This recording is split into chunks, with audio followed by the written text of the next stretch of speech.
শামীম ভাই, কাল থেকে তাহলে আমাদের সাথে আর থাকছেন না? কাল আপনার ফাঁসি হয়ে যাচ্ছে। হ্যাঁ ভাই। ভাই, আপনার কথা খুব মনে পড়বে। আপনার মতো ভালো মানুষ জীবনেও দেখি নাই। আপনাকে ছাড়া এই জেল কেমন করে থাকবো ভাই? আপনি যতদিন থেকে আছেন কাউকে কষ্ট কি জিনিস বুঝতে দেন নাই, সবাইকে হাসি খুশি রেখেছেন। বাবা শামীম, কিসের জন্য তোমার ফাঁসির রায় হয়েছে আমাদেরকে একটু বলবে? তোমার কালকে ফাঁসি হয়ে যাচ্ছে, কি এমন অপরাধ করছো যার কারণে তোমার ফাঁসির রায় হয়েছে? চাচা, বিকালে ডিসি স্যার আরো বড় বড় সরকারি স্যার আসবে। ওনারা চলে গেলে তারপর সব বলবো।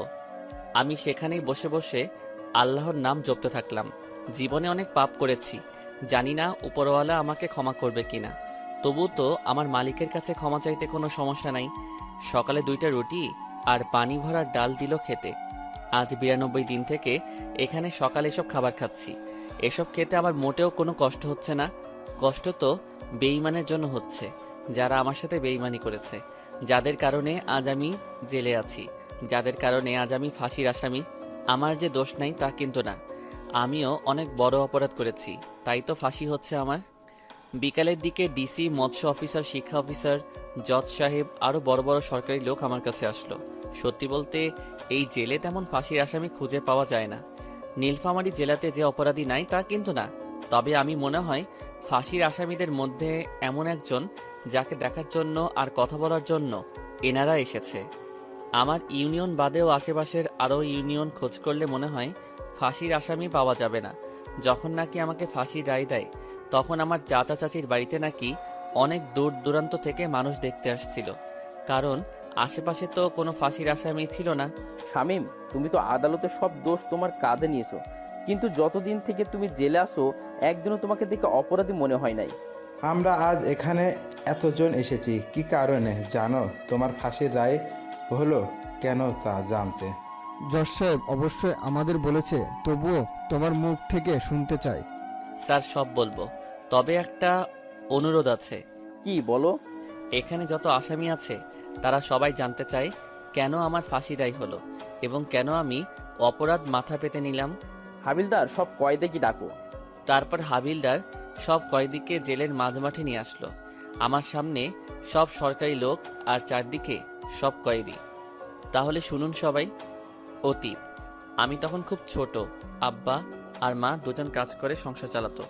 আব্বা অন্যের জমিতে কাজ করত, আর আমার মা, সেও অন্যের ক্ষেতের সব কাজ করত। সত্যি বলতে কি জানেন স্যার, আমাদের উত্তরবঙ্গের মধ্যে সবচেয়ে গরিব জেলা যদি থাকে তাহলে আমাদের নীলফামারী জেলা, তারপর লালমনিরহাট জেলা এবং কুড়িগ্রাম জেলা। 1996 থেকে 2005 সাল পর্যন্ত অভাব অনটন কি তা এই জেলার প্রত্যেকটা মানুষ হাড়ে হাড়ে টের পেয়েছে। স্যার, এই 3 জেলার মানুষ বড় গরিব ছিল। জানেন স্যার, আমি যখন খুব ছোট তখন দেখেছি পেটের ক্ষুধার জ্বালায় মানুষ কচু সিদ্ধ করে খেয়েছে। এমনি জানেন স্যার, কচুর যে বীজটা বপন করা হয় সেই বীজ থেকে তো কচু হয়, সেই বীজটাও মানুষ ক্ষেত থেকে নিয়ে এসে সিদ্ধ করে খেয়েছে। শুধু তাই নয় স্যার, এই এলাকার মানুষ ভাতের যে ফেনা গরুকে খাওয়াতো সেই ফেনা খেয়ে দিন পার করে দিত, যাকে রংপুরের ভাষায় বলে ভাতের মার। স্যার, আমার এখনো মনে আছে, আব্বার যখন কাজ থাকতো না তখন না খেয়ে দিন পার করে দিতাম। এমনও সময় ছিল আমার মা যার খেতে কাজ করত তারা যতটুকু খেতে দিত তার অর্ধেক আমাকে খাওয়াতো। জানেন স্যার, আমাদের এই 3 জেলার মানুষ বাংলাদেশের অন্য জেলাগুলোতে গিয়ে কৃষিকাজ বা রিক্সা চালায়। যারা অন্য জেলার মানুষ আছেন দেখবেন এই 3 জেলার মানুষ কৃষিকাজ বা রিক্সা চালানোর জন্য বাইরে যায়। আমাকে আমার মা যখন প্রাইমারি স্কুলে ভর্তি করে দিবে তখন একটা নিয়ম ছিল, ডান হাত দিয়ে মাথার উপর দিয়ে বা কান ধরতে পারলে তাকে স্কুলে ভর্তি করে নিবে। আমার সাথে আমার বাড়ির পাশের আরও 3 জন ছিল, ওরা 2 জন ভর্তি হতে পারলেও আমি পারি নাই। সেই সময়ে আমাকে আমার মা শিশু শ্রেণী ব্র্যাকে ভর্তি করে দেয়, মাত্র 1 বছরের জন্য। যখন আমি ক্লাস 1-এ তখন আমার বাবা মা অভাবের তাড়নায় মারা যায়। তাদের চিকিৎসা করার মতো টাকাও ছিল না। আমার মা গ্রামীণ ব্যাংক থেকে ঋণ নেয়, সেই ঋণের টাকা পরিশোধ করার আগেই তারা মারা যায়। ব্যাংক কর্তৃপক্ষ আমাদের বাড়ি ভিটা নিয়ে নেয়। আমার বাবা মা মারা যাওয়ার পর আমাকে আমার বড় জ্যাঠা আর জেঠি, যাদেরকে আমি বড় আব্বা আর বড় আম্মা বলে ডাকি, তারা আমাকে তাদের কাছে নিয়ে যায়। আমি তাদের সাথে তাদের বাড়িতে গিয়ে থাকা শুরু করি। আমার বড় আব্বা রংপুর শহরে রিক্সা চালাতো, তার এক ছেলে আর 2 মেয়ে ছিল। তবুও তাদের অভাবের সংসারে আমাকে নিয়ে নেয়। তারা আমার খাওয়া থাকা পড়াশোনা সব করায়। আমি যখন তৃতীয় শ্রেণীতে পড়ি তখন একটা মেয়ে আমার সাথে বন্ধুত্ব করে, তার নাম সানজিদা। দুজনের বন্ধুত্ব থেকে কখন যে আমরা দুজন দুজনকে ভালোবেসে ফেলি তার দুজনের কেউ জানি না। সানজিদারা ছিল অনেক বড়লোক, এক কথায় গ্রামের বড়লোক যাকে বলে। আমাদের দুজনের সম্পর্কটা ছিল একেবারে পবিত্র, আর দুজন দুজনের প্রতি বিশ্বাস আর শ্রদ্ধার। আমাকে বড় আব্বা খাওয়ার জন্য টাকা দিলে সেই টাকা দিয়ে আমি সানজিদার জন্য কোনো না কোনো কিছু নিয়ে যেতাম। আমরা তখন ক্লাস 5-এ পড়ি। তো সানজিদা আমাকে বলতেছে, এই শামিম, শোনো না, আজকে আর কোনো ক্লাস করতে যাব না। সামনে একটা মেলা বসেছে, সেখানে যাব। নাগরদোলা আছে, কত রঙের বেলুন, জিলাপি, আরো কত কি বের হইছে। তুই কি যেতে চাস? আমার খুব ইচ্ছা, কিন্তু আব্বু যেতে দিতে চাইনি বলেই তোকে বললাম। তাহলে চল যাওয়া যাক। আমি সানজিদাকে নিয়ে মেলায় চলে গেলাম। সত্যি তো অনেক কিছুই আছে এখানে, আর কত মানুষ এসেছে। নাগরদোলার দিকে সানজিদা তাকিয়ে আছে। কিরে, তুই নাগরদোলায় উঠতে চাস? হ্যাঁ, কিন্তু আমার কাছে তো কোনো টাকা নাই। আমার কাছে 5 দিনের জমানো 10 টাকা আছে। এখানে নাগরদোলায় উঠতে তো 2 টাকা লাগবে। যাও তাহলে, তুমিও ওঠো, আমি টাকা দিতেছি। সানজিদা গিয়ে নাগরদোলাতে উঠলো, আর আমি নাগরদোলার মালিককে টাকা দিলাম। এভাবে সে 2বার নাগরদোলাতে উঠলো। সেখানে সানজিদা আমাকে চুরির দোকানে নিয়ে গেল। তাকে 5 টাকার চুড়ি কিনে দিলাম। তারপরে 1 টাকা দিয়ে তাকে একটা বেলুন কিনে দিলাম। ওই, আমার না খুব ক্ষুধা লেগেছে, আমি কোনো কিছু খাবো। আমার কাছে যে আর কোনো টাকা নাই। আমি এখান থেকে কোনো খাওয়া পর্যন্ত যেতে পারবো না। কি করি এখন, আমার কাছে তো কোনো টাকা নাই। তাই জিলাপির দোকানে গিয়ে দোকানের মালিককে বললাম তার কোনো কাজের লোক লাগবে কিনা। দোকানদার বলল লাগবে। তখন তাকে বলল আমাকে কিছু জিলাপি আর সিঙ্গারা দিতে, তাহলে তার সব কাজ করে দিব। তখন দোকানদার জিলাপি আর সিঙ্গারা আমাকে দিল। আমি সানজিদাকে সেই দোকানে বসিয়ে সেগুলো খেতে দিলাম, আর আমি কাজে লেগে পড়লাম। সানজিদার খাওয়া শেষ হলে মালিককে বলে সানজিদাকে এগিয়ে দিলাম কিছু দূর। সেখান থেকে আবারও দোকানে চলে আসলাম। এসে আবারও কাজে লেগে গেলাম। যতক্ষণ মেলা ছিল ততক্ষণ পর্যন্ত কাজ করেছি। কাজ শেষ হলে আমাকে 10 টাকা আর কিছু বেঁচে যাওয়া জিলাপি দিল মালিকটা। প্রায় রাত হয়েছে, তখন বাড়িতে গেলাম। গিয়ে দেখি বড় আব্বা আর বড় আম্মা আমার জন্য অপেক্ষা করতেছে। আমাকে বাড়িতে যাওয়ায় তারা আমার কাছে এগিয়ে এলো। সব জায়গাতেই খোঁজ করলাম, তোকে পেলাম না। এলাকার ছেলেগুলোকেও জিজ্ঞাসা করলাম, কেউ কোনো কিছুই বলতে পারলো না। কোথায় ছিলি সারাদিন? ওই যে ওই পাড়ার বড় মাঠে মেলা বসেছে, সেখানে গিয়েছিলাম একটু। তোর হাতে এসব কি? বড় আম্মা জিলাপি। জিলাপি কেনার টাকা কোথায় পেলি তুই? তোর কাছে তো কোনো টাকাও নাই, তাহলে এসব কেমন করে পেলি? ওইখানে একটা জিলাপির দোকান ছিল, সেখানে নাকি কাজ করার কেউ ছিল না, তাই কাজ করে দিলাম। তার বিনিময়ে এই 10 টাকা আর এই জিলাপিগুলো দিছে। তোকে আমি কাজ করতে বলেছি নাকি? তোকে খাওয়াই না, টাকা দেই না, কাপড় দেই না? দেও তো। কিন্তু লোকটার কষ্ট সহ্য করতে না পেরে তো তার কাজ করে দিয়েছি। বাবা, আমার নিজের ছেলে মেয়ে তো পড়াশোনা করতেছে, তুই অন্তত পড়াশোনা কর। তোর বাপ মায়ের মতো কি মূর্খ থাকবি? তুইও সারা জীবন আমাদের মতো গরিব থাকবি? জীবনে বড় হতে হবে না? আর এমন করব না বড় আম্মা। যা, টিউবওয়েলে গিয়ে গোসল করে আয়, একসাথে খাবো সবাই। আমি গিয়ে গোসল করে এসে সবার সাথে খেতে বসলাম। খাওয়া শেষ করে একটু পড়তে বসলাম। পড়া শেষ করে ঘুমিয়ে গেলাম। পরের দিন স্কুলে গিয়ে দেখি সানজিদা স্কুলে আসে নাই। তার একটা বান্ধবীকে দিয়ে চিঠি পাঠিয়েছে সে আসবে না জানিয়ে। স্যার ক্লাস করাতে আসলে প্রথমে এসেই কোনো না কিছু বলে আমাকে এলোপাতাড়ি মারতে থাকলো। মারা শেষ করে বলতেছে, তুই সঞ্জিদাকে নিয়ে কেন মেলায় গিয়েছিলি? স্যার এমন ভুল আর করবো না। জানিস কালকে সঞ্জিদার বাপ স্কুলে এসে সঞ্জিদাকে না পেয়ে আমাদেরকে কত কথা শুনিয়ে গেছে। তোকে কালকে পেলে তো মেরেই ফেলতো। আমি তো কোনো কিছু করি নাই স্যার। তুই কেন করিস না বলতেছি? সঞ্জিদার কাছ থেকে নাকি 100 টাকার নোট নিয়েছিস। আমি কোনো টাকা নেই নাই স্যার। আর আপনাকে কে বলেছে এসব কথা? সঞ্জিদা নিজেই বলেছে তুই নাকি জোর করে সঞ্জিদাকে মেলাতে নিয়ে গিয়ে নাগরদোলায় চুড়ি আর জিলেপি কিনে দেওয়ার নাম করে তার কাছ থেকে 100 টাকা নিয়েছিস। আমি আর কোনো কিছু বললাম না। আমার চুপ থাকা দেখে স্যার আমাকে আরও কয়েক ঘা বেত মারল। তারপর পুরা ক্লাস আমাকে কান ধরে এক পায়ের উপর দাঁড় করে রেখেছে। আমার তখন অনেক কষ্ট হচ্ছিল, তবে এটা ভেবে শান্তি পাচ্ছি যে সানজিদা কোনো মার খায়নি। স্যারের ক্লাস শেষ হলে ম্যাডাম আসলো, তিনিও আমাকে অনেকগুলো কথা শোনালো। যাওয়ার সময় তো তিনি আমাকে চোর বলে গেল। তো এভাবে আমাদের দিন যেতে থাকে। কেউ যদি স্কুলে না আসি তাহলে কাউকে দিয়ে চিঠি পাঠিয়ে দেই, অথবা কোথাও দেখা করতে চাইলেও কাউকে দিয়ে চিঠি পাঠিয়ে দিয়ে সেই জায়গায় গিয়ে দেখা করতাম। আমরা যখন 5-এর ফাইনাল পরীক্ষা দিব সেই সময় সানজিদা আমাকে বলে তাকে নাকি একটা নতুন জামা কিনে দেওয়া লাগবে। দেখেন আমি তখনও ছোট, কোনো কাজ কাম জানি না। এদিকে সানজিদাও চেয়েছে তাকে নতুন একটা জামা দেওয়া লাগবে পরীক্ষা উপলক্ষে। তাই বড় আব্বাকে বললাম, আমি তো পরীক্ষা দিব, আমার কিছু টাকা লাগবে, নতুন কাপড় কিনবো। তখন বড় আব্বা আমাকে সাথে করে দোকানে গিয়ে কাপড় নিয়ে দিতে চাইলে আমি তাকে মিথ্যা বললাম। আমার বন্ধু বান্ধবীরা যাবে, আমিও তাদের সাথে গিয়ে জামা কিনবো। বড় আব্বাও আমাকে টাকা দিয়ে দিল। বড় আব্বার কাছ থেকে টাকা নিয়ে পরের দিন আমি সানজিদাকে নিয়ে কাপড়ের দোকানে গেলাম। সানজিদা ওর পছন্দ মতো একটা জামা নিল, আর আমার কোনো কিছু নেওয়া হলো না। সেখান থেকে সানজিদাকে তার বাড়িতে পৌঁছে দিলাম। আমি বাড়ির আসার পর বড় আব্বা বলতেছে, কিরে শার্ট কই? আমি না টাকা হারিয়ে ফেলেছি, মিথ্যা বলে কাঁদতে লাগলাম। তার জন্য কান্না করা লাগবে নাকি? দরকার হলে আমি তোকে আবার নিয়ে দিব শার্ট। আমার আর কোনো কিছু লাগবে না বড় আব্বা। এইসব পুরাতন কাপড় পরে পরীক্ষা দিবি? ঈদে তো কিনে দিলে, পুরাতন হলো কেমন করে? আচ্ছা ঠিক আছে। তারপর শুরু হলো পরীক্ষা। সানজিদার সাথে প্রতিদিন তার বাবা মা ভাই বোন আসে, আর আমি একাই যাই একাই আসি। ভাগ্যক্রমে সানজিদার সিট আমার সিট একসাথে। প্রথম বাংলা পরীক্ষা ভালো করে দিলেও পরে ইংরেজি আর গণিত পরীক্ষার খাতায় সানজিদা কিছুই লিখতে পারে না। সানজিদা খাতা নিয়ে কান্না করতেছে, তাই আমি নিজে খেলা বাদ দিয়ে সানজিদার খাতায় লিখে দেই, আর আমি পরে লিখি। এইভাবে প্রত্যেকটা পরীক্ষা আমরা এভাবে দেই। রেজাল্ট বের হলে সানজিদা ট্যালেন্ট পুলে বৃত্তি পায়, আর আমি শুধু পাশ করি। সানজিদা বৃত্তি পাওয়াতে ওর বাবা পুরা গ্রামের মানুষকে মিষ্টিমুখ করায়। আমরা দুজন একসাথে এক উচ্চ মাধ্যমিক স্কুলে ভর্তি হই। দিন যত যেতে লাগে সানজিদা আর আমার ভালোবাসা দিন আরও বেশি হতে থাকে। এখন শুধু সানজিদা আমার কাছ থেকে কোনো কিছু নিলে সানজিদাও তার পরিবর্তে আমাকে কিছু না কিছু দেয়। হঠাৎ অষ্টম শ্রেণীতে সানজিদা আমাকে বলে তাকে নাকি একটা বোরকা লাগবে, সামনে তার জন্মদিন।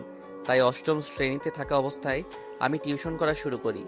ভাবতে পারেন সানজিদার বাবা এত টাকা পয়সা থাকা সত্ত্বেও আমার কাছে কেন চাই? সত্যি বলতে সানজিদা যদি নতুন কিছু তার জন্য কিনে তাহলে সেটা প্রথমে আমার দেওয়া নিবে, তারপর অন্য কারো, আর এটা দুজনের ভালোবাসার কারণ। অষ্টম শ্রেণী পর্যন্ত আমরা চিঠির মাধ্যমে প্রেম করেছি। আমি তখনও সানজিদাকে কখনো খারাপভাবে স্পর্শ করি নাই। আমরা দুজন অষ্টম শ্রেণী পর্যন্ত এই জায়গায় ওই জায়গায়, নদী ধানক্ষেত সব জায়গায় ঘুরে বেরিয়েছি। অষ্টম শ্রেণীর পরীক্ষাতেও সানজিদা আর আমি একসাথে পাশাপাশি সিটে বসেছিলাম। সবগুলো পরীক্ষাতে সানজিদাকে আমি লিখে দিছি। সত্যি বলতে সানজিদা পড়াশোনায় একটু কাঁচা। সানজিদা অষ্টম শ্রেণীতেও বৃত্তি পায়। একসাথে আবারও আমরা বিজ্ঞান বিভাগে ভর্তি হই। আমাদের পড়াশোনা এবং প্রেম অনেক সুন্দর চলতে থাকে। তো দশম শ্রেণীর টেস্ট পরীক্ষার সময় সানজিদা আমাকে বলতেছে, শামিম, টেস্ট পরীক্ষা শেষ হলে তো তোর সাথে আর আমার দেখা বা কথা হবে না এই 2 মাস। আরে কথা তো চিঠিতে হবে। দেখ শামিম, ছোট মানুষের মতো কথা বলবি না। আর আমরা এখন আর ছোট নেই। আমি চাই দুজন ফোনে কথা বলবো, বুঝলি? কিন্তু আমার তো ফোন নাই। শোন, তুই আমাকে ফোন দিবি আর আমি তোকে নিয়ে দিব, বুঝলি? টাকাও তো নাই আমার কাছে, আর ফোন কিনতেও তো অনেক টাকা লাগে। আরে গাধা, আমাকে তুই বাটন ফোন কিনে দিবি, বুঝেছিস? যাদেরকে টিউশন করাস তাদের কাছ থেকে আগাম মাসের টাকা নিবি।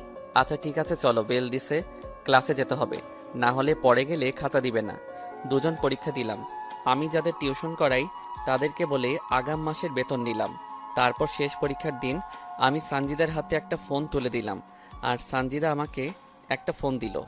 তো ফাইনাল পরীক্ষার আগ অবধি আমরা দুজন শুধু ফোনে কথা বলেছি। এসএসসি ফাইনাল পরীক্ষার খাতাতেও আমি সানজিদাকে লিখে দিছি। রেজাল্ট বের হওয়ার আগ পর্যন্ত আমরা ফোনে নিয়মিত কথা চালিয়ে গেছি। পরীক্ষার আগে সানজিদা আমাকে একটা অনেক দামি ঘড়ি গিফট করে। রেজাল্ট বের হলে এবার সানজিদা A+ পাই, আমি কোনো রকম পাশ করি। শুধু ক্লাসে সবাই জানে সবচেয়ে ভালো ছাত্র আমি, কিন্তু আমি পরীক্ষার খাতায় কিছুই লিখতে পারি না। দুজনে বাড়ির পাশে যে কলেজ আছে সেখানে ভর্তি হলাম। এবার সানজিদা আমার সাথে ফোনে তেমন একটা কথা বলে না, সব সময় পড়া নিয়ে ব্যস্ত থাকে, কারণ তাকে মেডিকেলে চান্স পেতে হবে, তাই এমন পড়াশোনা।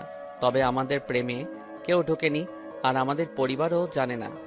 ফোনেও মাঝে মাঝে কথা হয় আমাদের।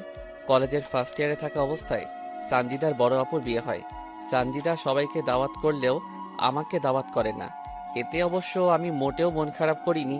বিয়ে হয়ে যাওয়ার পর সানজিদা আবারও কলেজে আসা শুরু করে দেয়। সব বন্ধু বান্ধবী বলা শুরু করে বিয়ে বাড়িতে নাকি সানজিদা তার বোনের দেবরের সাথে উড়াধুরা নৃত্য করেছে। এই, তোর সাথে কথা আছে। বল, কি বলবি? তুই আর আমি কি এখনো সেই ছোট আছি? না, কিন্তু কেন? এখন থেকে তুই আমাকে আর আমি তোকে তুমি করে বলবো। ঠিক আছে, তো সেদিনের পর থেকে দুজন দুজনকে তুমি বলি। সানজিদার সাথে আমার ভালোবাসার সম্পর্ক হওয়ার পর থেকে তার কাছ থেকে বাবা মায়ের ভালোবাসা পেয়েছি। তাই তো আমার আব্বার আর মায়ের কথা তেমন মনে পড়ে না। শামিম, আমাকে একটা স্মার্টফোন কিনে দাও না। কত টাকা দাম? এই তো 8,000 টাকা দাম। এত টাকা? এইরকম করে আসছো কেন, কি হলো? এত টাকা তো আমার কাছে নাই। কত আছে? 5,000 টাকা। শোনো, তোমাকে একটা কথা বলি। বিয়ের পর তো তুমি আর আমি তোমার বড় আব্বার বাড়িতে থাকবো না। তাই এখন থেকে টাকা জোগাড় করা শুরু করো। জমি কিনো, তারপর বাড়ি করো, আর নিজের পায়ে দাঁড়াও। সেটা না হয় বুঝলাম, কিন্তু করব কি আমি? শোনো, এখান থেকে টিউশনি করার পাশাপাশি অটো চালাবে, আর যা টাকা জোগাড় করবে আমাকে দিবে, আর আমি সেই টাকা জমিয়ে রাখবো। যখন বেশি টাকা হবে তখন তোমাকে একটা জমি কিনে দেব। তারপর যখন ঘর তোলার টাকা হবে তখন তোমাকে ঘর তুলেও দেব। তারপর আমার বাবার কাছে বিয়ের প্রস্তাব নিয়ে যাবে। এত বুদ্ধি কই পাও তুমি? কাল থেকে আর কলেজে আসা লাগবে না, বাড়িতে শুধু পড়বে আর অটো চালাবে, বুঝলে? তারপর সানজিদার কথা মতো তাই শুরু করে দিলাম, কারণ সানজিদা কখনো আমার খারাপ চায়নি। সানজিদা আমার বিপদে সবসময় পাশে ছিল। হ্যাঁ, তার একটা সমস্যা আছে, সেটা বুঝতে পেরেছেন। ভালোবাসে বলেই তো আমার কাছে কোনো না কোনো কিছু চাই। আমি টিউশনি করার পাশাপাশি অটো চালানো শুরু করে দিলাম। আমার টাকা দিয়ে সানজিদা একটা স্মার্টফোন নিল। একদিন সানজিদা ফোন করে বলল আমার অটো নাকি লাগবে, সকালে ওদের বাড়ি যেতে বলল। আমি পরের দিন সকালে ওদের বাড়ির সামনে গেলাম। কিছুক্ষণ পর সানজিদা বোরকা পরে ওর আপুসহ বের হলো। তারপর ওদেরকে নামিয়ে দিয়ে চলে আসলাম। এই এক সপ্তাহে সানজিদা আমাকে একবারও ফোন দেয় নাই। এমনি কি আমি ফোন মেসেজ দিলেও সে ধরেনি। এমনকি আমি ফোন মেসেজ দিলেও সে ধরেনি। হয়তোবা নতুন জায়গায় নতুন মানুষ, তাদের সামনে কথা বলতে লজ্জা পাই, তাই হবে হয়তোবা। এক সপ্তাহ পর সানজিদা আবারও কলেজে আসা শুরু করে, আর আমার সাথেও তেমন একটা কথা বলে না। আমাকে দেখলে কেমন যেন এড়িয়ে চলে, আর ঠিকমতো কথাও বলতে চায় না। সানজিদা, তোমার কি কোনো কারণে কোনো সমস্যা হয়েছে? হ্যাঁ, কি সমস্যা বলো? বাড়িতে তোমার আর আমার বিষয়টা সবাই জেনে গেছে, তাই তোমার সাথে ঠিকমতো কথা বলি না, এড়িয়ে চলি। তাহলে এখন উপায়? তুমি আর কলেজে এসো না, আমাদের ফোনে কথা হবে, আর যা করতে বলেছি সেগুলো করবে, বুঝলে? ঠিক আছে। তারপর থেকে আমি একেবারে কলেজ যাওয়া বন্ধ করলাম, শুধু পরীক্ষার সময় কলেজে যাই। এখন সানজিদাকে ফোন করলে তার ফোন ব্যস্ত বলে, আমাকে ঠিকমতো ফোন দেয় না, কথা বলে না। তার ফোনে কল দিলে সবসময় ব্যস্ত বলে, আমি মেসেজ করলে উত্তর দেয় না। তো একদিন দুপুরে আমি অটো নিয়ে কলেজে গেলাম, গিয়ে দেখি সানজিদা ফোনে হেসে হেসে কার সাথে যেন কথা বলতেছে। আমাকে দেখেই ফোনটা কেটে দিল। কি ব্যাপার, আমার ফোন ধরো না, মেসেজ করলে উত্তর দাও না? আসলে বাড়িতে আমাকে ফোন চালাতে দেয় না। কই, আমি ফোন দিলে তো ব্যস্ত বলে। তোমার নাম্বার তো আমি ব্লক লিস্টে রেখে দিয়েছি, যাতে কেউ জানতে না পারে। আর তুমি এখন এখান থেকে যাও, রাতে তোমাকে ফোন দিব, কেউ আমাদের একসাথে দেখলে সমস্যা হবে। আমি সানজিদাকে বিশ্বাস করি, আর সে কখনো আমাকে মিথ্যা কথা বলবে না। তারপর থেকে আবারও নিয়মিত আমাদের কথা হতে থাকলো, তবে বেশি না, 10 থেকে 15 মিনিট। সত্যি বলতে দুদিন থেকে খুব ডিপ্রেশনে আছি। যদি বেঁচে থাকি আর মন মানসিকতা ভালো থাকে তাহলে ইনশাল্লাহ কালকেও পর্ব দিব। তারপর আমাদের এইচএসসি ফাইনাল পরীক্ষা হতে থাকলো। এবার সে আগের ঘটনা ঘটলো। আমি লিখে দিলাম সানজিদাকে। পরীক্ষার পর সানজিদা তার বোনের বাড়িতে বেড়াতে যায়। যাওয়ার আগে আমাকে শুধু বলে যে কয়দিন তার বোনের বাড়িতে থাকবে, আমার সাথে সে কথা বলতে পারবে না। আমিও তার কথা মেনে নিলাম, কারণ যদি কোনো কারণে তার সমস্যা হয়। আমি পরীক্ষার রেজাল্ট বের না হওয়া পর্যন্ত আমি সানজিদার সাথে কথা বলতে পারি নাই। তবে মানুষের মুখে শুনেছিলাম সানজিদা তার বোনের বাড়ি থেকে অনেক আগে এসেছে, কিন্তু সে আমার সাথে কোনো যোগাযোগ করে নাই। রেজাল্ট বের হলো, সানজিদা এবারও A+ পেল। তারপর সানজিদার বাবা কিছু টাকা ব্যয় করে সানজিদাকে রংপুর মেডিকেল কলেজে ভর্তি করিয়ে দিল। তারপর থেকে সানজিদা রংপুরে থাকা শুরু করে দেয়। তবে সানজিদা রংপুর যাওয়ার পরও আমার সাথে তার প্রতিদিন যোগাযোগ হতে থাকে। তো একদিন সানজিদাকে আমি ফোন দেই। সানজিদা, আমার এখনো পর্যন্ত মোট কত টাকা তোমার কাছে আছে? শামীম, সত্য বলতে কি, আমি তোমার সব টাকা নষ্ট করে ফেলেছি। এত টাকা দিয়ে তুমি কি করলে? আসলে আপুর দেবরের সেদিন জন্মদিন ছিল, আর সে আমার কাছে দাবি করে তার জন্মদিনের পার্টি যেন আমি দেই। আর বাবার কাছে টাকা চাইছিলাম, তখন বাবার হাতে কোনো টাকা ছিল না, তাই।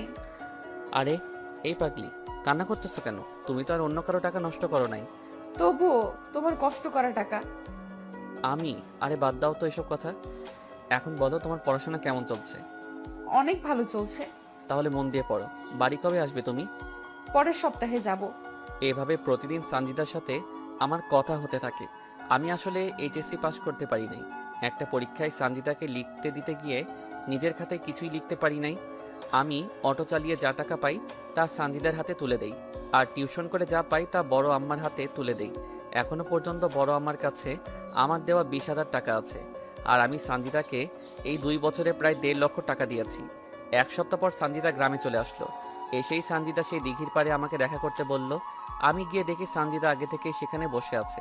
আমি যাওয়া মাত্র সানজিদা তার ওড়না দিয়ে আমার কপালের ঘাম মুছে দিতে লাগলো। আরে কি করছো তুমি? তোমার ওড়না তো আমার ঘামে নষ্ট হবে। হলে হোক, তোমার চেয়ে আমার ওড়না দামি না। আগের চেয়ে অনেক সুন্দর হয়ে গেছো। ইস, এভাবে কেউ বলে? আমার বুঝি লজ্জা করে না? ঠিক বিয়ের পর এমন করে লজ্জা মাখা মুখ নিয়ে থাকবে সব সময়? কেন কেন? তোমাকে না এই লজ্জা পাওয়া ভাবখানা অনেক সুন্দর দেখায়। বিয়ের পরও কি এরকম ভালোবাসবে তুমি? সেটা না হয় বিয়ের পর বলিও আমাকে। জানো শামীম, এখন না প্রতি মুহূর্ত তোমাকে অনেক মিস করি আমি। তোমাকে ছাড়া ওই শহরে আমাকে একা থাকতে মোটেও ভালো লাগে না। আরে পাগলি, তোমাকে বড় ডাক্তার হতে হবে যে। জানো শামীম, মাঝে মাঝে ইচ্ছে হয় তোমার বুকে মাথা রেখে ঘুমাই। আল্লাহ যদি চায় একদিন সেই ইচ্ছা তিনি পূরণ করে দিবেন। বিয়ের পর তোমাকে আর কোনো কষ্ট করতে হবে না। এমনিতেই সেই ছোট থেকে অভাব অনটনের মাঝে বড় হয়েছো, কত কষ্ট করে পড়াশোনা করেছো। বিয়ের পর আমি ডাক্তারি করব, আর তুমি আমাদের সন্তানগুলোকে সামলাবে। এতে লজ্জা পাওয়ার কি আছে? তুমি কি জানো না, মেয়েদের একটু বেশি লজ্জা, আর লজ্জা নারীর ভূষণ, বুঝলে পাখি? জি বুঝেছি। টাকার কথা সেদিন কেন বলেছিলে? একজন রাস্তার সাইডে জমি বিক্রি করতে চাইছে তাই বলেছিলাম। ইস, আমার কারণে তোমার জমি কিনা হলো না। আরে ধুর, বাদ তো, টাকা গেছে তাতে কি, আবারও আসবে ইনশাল্লাহ। সত্যিই তুমি অনেক ভালো। এই ভালোটা তোমার ভালোবাসা পাওয়ার জন্য। সেখানে দুজন আরো অনেক কথা বলেছি। তারপর বিকালে বাড়িতে চলে গেছি। সানজিদা যে কয়দিন গ্রামে ছিল প্রতিদিন আমার সাথে দেখা করতো, কথা বলতো। তার বাড়ি থেকে আমার জন্য খাবার নিয়ে আসতো। সানজিদা আবারও শহরে চলে গেল। তবে একটা জিনিস মানতে হবে, সানজিদা আমাকে অনেক ভালোবাসে। সানজিদা রংপুর চলে যাওয়ার পরও আমি অটো চালাতে লাগলাম। এর মধ্যে আমার বড় আব্বার বড় মেয়ের বিয়ে হয়ে যায়। আমি সে সময় নানা রকমভাবে ব্যস্ত থাকি, তাই সানজিদার সাথে আমার কোনো কথা হয় না। সানজিদা দেখতে দেখতে প্রথম বর্ষে ভালো রেজাল্ট করে দ্বিতীয় বর্ষে ওঠে। এর মাঝে সানজিদা অনেকটা বদলে যায়। এখন আমার সাথে সানজিদা তেমন কথা বলে না। আমি ফোন দিলে বলে সে নাকি তার পড়াশোনা নিয়ে ব্যস্ত। সানজিদা মাঝে মাঝে ফোন দিয়ে বলে আমার যে টাকা তার কাছে জমানো আছে সে টাকাগুলো সে নাকি তার টিউশনে ব্যয় করতেছে। আমিও আর তাকে কোনো কিছু বলি না, কারণ যেহেতু সে মেডিকেলে পড়তেছে আবার আমি রোজগার করতেছি, সেহেতু কোনো সমস্যা হবে না। তো একদিন আমি এক দোকানদারের মাল নিয়ে আসার জন্য অটো নিয়ে রংপুরে যাই। হঠাৎ লক্ষ্য করি সানজিদার মতো একটা মেয়ে বোরকা পরে একটা ছেলের সাথে দাঁড়িয়ে আছে। ছেলেটা আমার অটো দাঁড় করালো, তারপর দুজনেই আমার অটোতে উঠে বসলো। আমি বারবার লুকিং গ্লাসে মেয়েটাকে দেখতে থাকলাম। মেয়েটা দেখতে সানজিদার মতো, কিন্তু মুখ ঢেকে রাখার কারণে বুঝতে পারতেছি না। কিন্তু আমি তো জানি এই সময় সানজিদা তার ক্লাসে আছে। না না, এটা সানজিদা হতে পারে না। আমার সানজিদা আমাকে ছাড়া অন্য কারোর সাথে থাকতে পারে না। আমি ওদেরকে একটা আবাসিক হোটেলে নামিয়ে দিয়ে মাল নিতে গেলাম। তবে এই বিষয়টা মাথা থেকে ঝেড়ে ফেলতে পারতেছি না। কিন্তু মেয়েটার চোখ বলতেছিল মেয়েটা ভয় আছে। না না, ওটা কখনো সানজিদা হতে পারে না। আচ্ছা, আমি এখন সানজিদাকে ফোন দেই, যাওয়ার সময় না হয় দেখা করব, তাহলে মনটা হালকা হবে। মাল কিনে আমি যখন বাড়ির দিকে রওনা হব তখন সানজিদাকে ফোন দিলাম, কিন্তু সানজিদা আমার ফোনটা রিসিভ করলো না। তাই আরও কয়েকবার দিলাম, তবু সানজিদা ফোন রিসিভ করলো না। মনটা খারাপ হয়ে গেল। আমি মেডিকেল মোড় পার হয়ে যখন সিও বাজার ঢুকেছি সেই সময় সানজিদা আমার ফোনে কল দিল। কোথায় আছো তুমি? আমি ক্লাসে ছিলাম এতক্ষণ, তাই তোমার ফোন রিসিভ করতে পারি নাই। তোমার সাথে দেখা করার খুব ইচ্ছা ছিল তাই ফোন দিয়েছিলাম। আমি বাড়ি যাব পরের মাসে, বুঝলে? আসলে আজ রংপুর এসেছিলাম মাল নিতে, তাই ভেবেছিলাম তোমার সাথে দেখা করি, কিন্তু হলো না। আচ্ছা রাখি। কিন্তু সঞ্জিতা ফোন কাটলো না। আমি ফোন কানে দিয়ে আসি, এর মধ্যে একটা ছেলের গলার আওয়াজ ভেসে আসলো। তো ছেলেটা বলতেছে, কি হলো বেবি, এতক্ষণ বাথরুমে কি করো? এই তো বাবু, আর একটু আসতেছি। তোমাকে তো আদর করতেই পারলাম না। আমি তো তোমার সাথে আজ রাত দিন থাকবো, দেখবো কত আদর করতে পারো তুমি। আদর আর দেখলে কি, আরো কত কি করব তোমার সাথে। এর মাঝে দরজা খোলার শব্দ হলো, আর সাথে সাথে সঞ্জিতা আহু করে উঠলো। এইভাবে কেউ টান মারে? যদি পড়ে যেতাম? আমি থাকতে তোমার কিচ্ছু হবে না। আচ্ছা আদ্রিয়ান, যদি তোমার বাবা ফোন করে তোমাকে যেতে বলে তখন কি করবে? তার মানে ছেলেটার নাম আদ্রিয়ান। আরে বেবি কাম অন, বাবাকে বলেছি আজ বন্ধুদের সাথে গ্রুপ স্টাডি করব। তারপর কিস করার শব্দ হতে থাকলো। কিস করা হলে ধপাস করে একটা শব্দ হলো। তোমার প্যান্টটা এখন খুলো। তুমিও তোমার খোলো। তারপর তারা তাদের অবৈধ কাজে ব্যস্ত হয়ে পড়ে গেল। আমি সেখানে অটো না নিয়ন্ত্রণ হারিয়ে ফেলে রাস্তার ধারে গাছে লাগিয়ে দিলাম, আর আমি মাথা হাতে পায়ে প্রচণ্ড আঘাত পেলাম। আমি ছিটকে দূরে পড়ে গেলাম। তারপর আমার কোনো কিছু মনে নাই। যখন আমার জ্ঞান ফিরে নিজেকে, তখন হাসপাতালের বেডে আবিষ্কার করি। আমার জ্ঞান ফেরার পর দেখি বড় আব্বা, বড় আম্মা, ভাই বোন সবাই এসেছে। তারপর ডাক্তার এসে আমার পালস চেক করলো। তারপর ডাক্তার বলল আরও 2 দিন পর আমাকে নিয়ে যেতে পারবে। বাবা, তোর কি করে এমন ঘটনা ঘটলো? সাথে সাথে আমার সঞ্জিতার কথা মনে পড়ে গেল। আমার চোখ নিয়ে তখন পানি ঝরতে থাকলো। কিরে বাবা, বল কেমন করে হলো? না মানে হঠাৎ করে মাথাটা ঘুরতেছিল, তাই আর কি। দিন রাতে এত পরিশ্রম কার জন্য করিস? আমরা কি একজনও তোকে বলেছি তুই রোজগার কর? তবুও ভবিষ্যতের জন্য তো কিছু করতে হবে নাকি? ভবিষ্যতে দেখা যাবে। তুই কেন এত কাজ নিয়ে পড়ে থাকিস? তুই এত টাকা কার জন্য কামাই করিস? সারাদিন অটো চালাস, রাতে মানুষের বাচ্চাকে পড়াস, অনেক রাত পর্যন্ত জেগে থাকিস। কেন এত কষ্ট করিস তুই? থাক, ও এখন অসুস্থ, ওকে এখন এসব বলার দরকার নেই। আগে সুস্থ হোক, তারপর সব আলোচনা করা যাবে। তারপর তারা চলে গেল। আমি সেখানে আরও 2 দিন ছিলাম। এই 2 দিনে একবারও আমার কোনো খবর নেয়নি সঞ্জিদা। আমি তো তাকে নিজের চেয়ে বেশি ভালোবাসতাম, নিজের থেকে তাকে বেশি বিশ্বাস করতাম। সঞ্জিদা যা বলেছে আমি তো তাই করেছি। তার জন্য তো আজ আমি এমন কষ্ট করতেছি। তাকে নিয়ে তো ঘর বাঁধার স্বপ্ন দেখেছিলাম। কেন এমন করলে তুমি আমার সাথে সঞ্জিদা? আমি বাড়িতে যেহেতু বিছানায় শোয়া অবস্থায় আছি, তাই মোবাইলটা নিলাম। মোবাইল নিয়ে সঞ্জিদা আর আমার ফোনের কথাগুলো শুনতে থাকলাম। শুনতে শুনতে সেদিনের রেকর্ডিংটা চালু হলো। প্রথমে শুনতে না চাইলেও পরে আবারও শুনলাম। শেষের দিকে যখন শুনবো তখন এমন কিছু শুনলাম যা শুনে আমার মরে যাবার ইচ্ছা হচ্ছিল। বেবি, কালকে আমার 20,000 টাকা লাগবে। বাবু, সেই দিনই না তোমাকে 10,000 টাকা দিলাম। আহ বেবি, বোঝো না কেন? কত বন্ধু আমার, তাদেরকে তোমায় নিয়ে কতগুলো ট্রিট দিতে হয়। তোমাকে কতটা ভালোবাসি তার প্রমাণ তো ওদেরকে দিতে হবে, তাই না? আমার কাছে ওই যে বলেছিলাম আমাদের বাসার যে ড্রাইভার শামীম আছে, তার টাকা জমা আছে। আরে সমস্যা নাই, সেই টাকাগুলোই দিও আমাকে, পরে তাকে দিয়ে দিও। তুমি আর আমি তো আছি। এই হোটেল ভাড়াটাও তো আমি দিলাম। আমার কাছে টাকা নাই দেখে খোটা দাও তুমি? এসব কি বলো তুমি? খোটা কেন দিব তোমাকে? তা নয় তো কি? খোটা দিলে নিশ্চয়ই এই নিয়ে 17 বার তোমার সাথে হোটেলের রুম ডেট করতে আসতাম না। তুমি তো আমাকে অনেক ভালোবাসো, তাই তো আমি যা বলি তাতেই রাজি হয়ে যাও। তুমি কি আমাকে ভালোবাসো না? শুধু তোমাকে না, তোমার শরীর, দেহ আর তোমার এটা ওটা এইটা এগুলো সবকে ভালোবাসি বেবি। তাই তো তোমাকে সবসময় আদর করতে ইচ্ছা করে। জানি বাবু, তাই তো সব সময় দুষ্টুমি করতে চাও তুমি। তুমি কিন্তু দিন দিন খুব দুষ্টু হয়ে গেছো। আমার যেখানে সেখানে দাঁত বসিয়ে দাও। আমি আর শুনতে পারলাম না এমন সব নোংরা কথা তারা বলতেছিল। তার মানে আমি অ্যাক্সিডেন্ট করার পরও ফোন কাটে নাই সঞ্জিদা।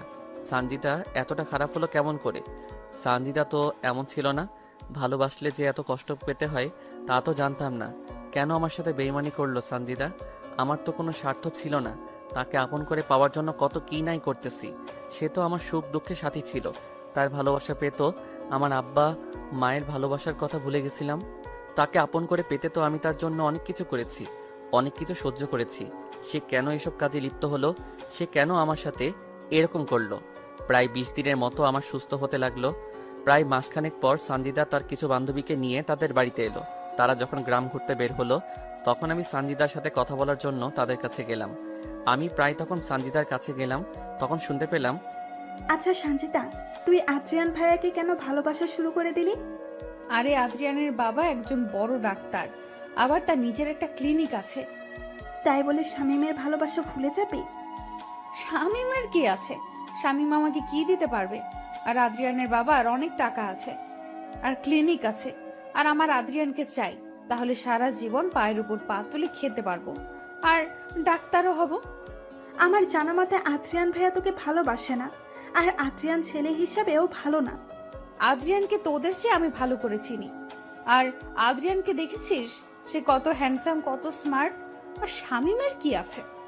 না চেহারা আছে, না আছে বাড়ি, না আছে গাড়ি, না আছে টাকা। শামীমের কোনো না থাকলেও তার টাকা দিয়ে চলতেছিস তুই। আর আদ্রিয়ান, একদিন দেখবি আদ্রিয়ান তোকে ছুঁড়ে ফেলে দেবে, তোর সব শেষ করে দিবে, রাস্তায় নেমে দেবে। একটা কথা বলতো, এই পর্যন্ত কি আদ্রিয়ান তোর জন্য কোনো টাকা ব্যয় করেছে? না।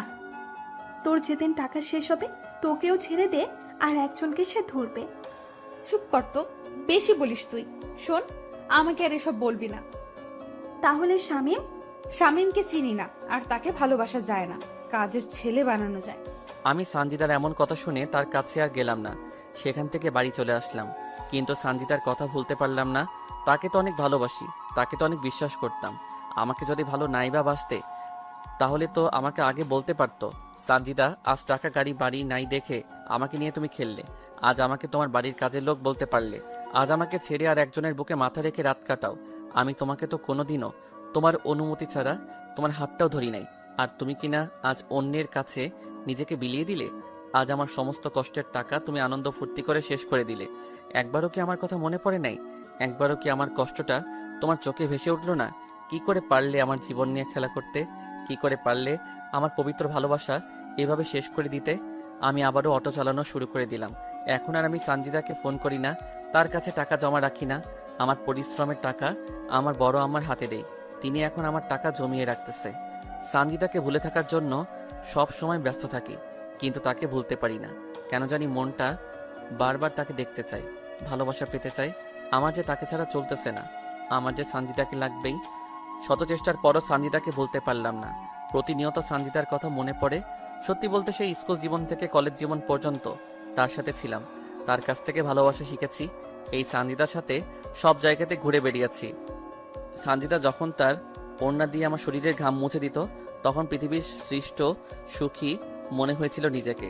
যখন নিজ হাতে খাইয়ে দিত, মনে হতো যেন আমাকে অমৃত খাইয়ে দিতেছে। আমার বিপদে সবসময় তো পাশে ছিল, আমার কষ্ট তো সহ্য করতে পারতো না। না, আমার সানজিদা আমার সাথে কোনো অন্যায় করতে পারে না। আর যদি সে সত্যি সত্যি অন্যায় কাজ করেও থাকে, তবুও সব ভুলে গিয়ে তার সাথে নতুন করে সব শুরু করব। আমাকে এই দুনিয়াতে তো সানজিদা অনেক ভালোবাসে।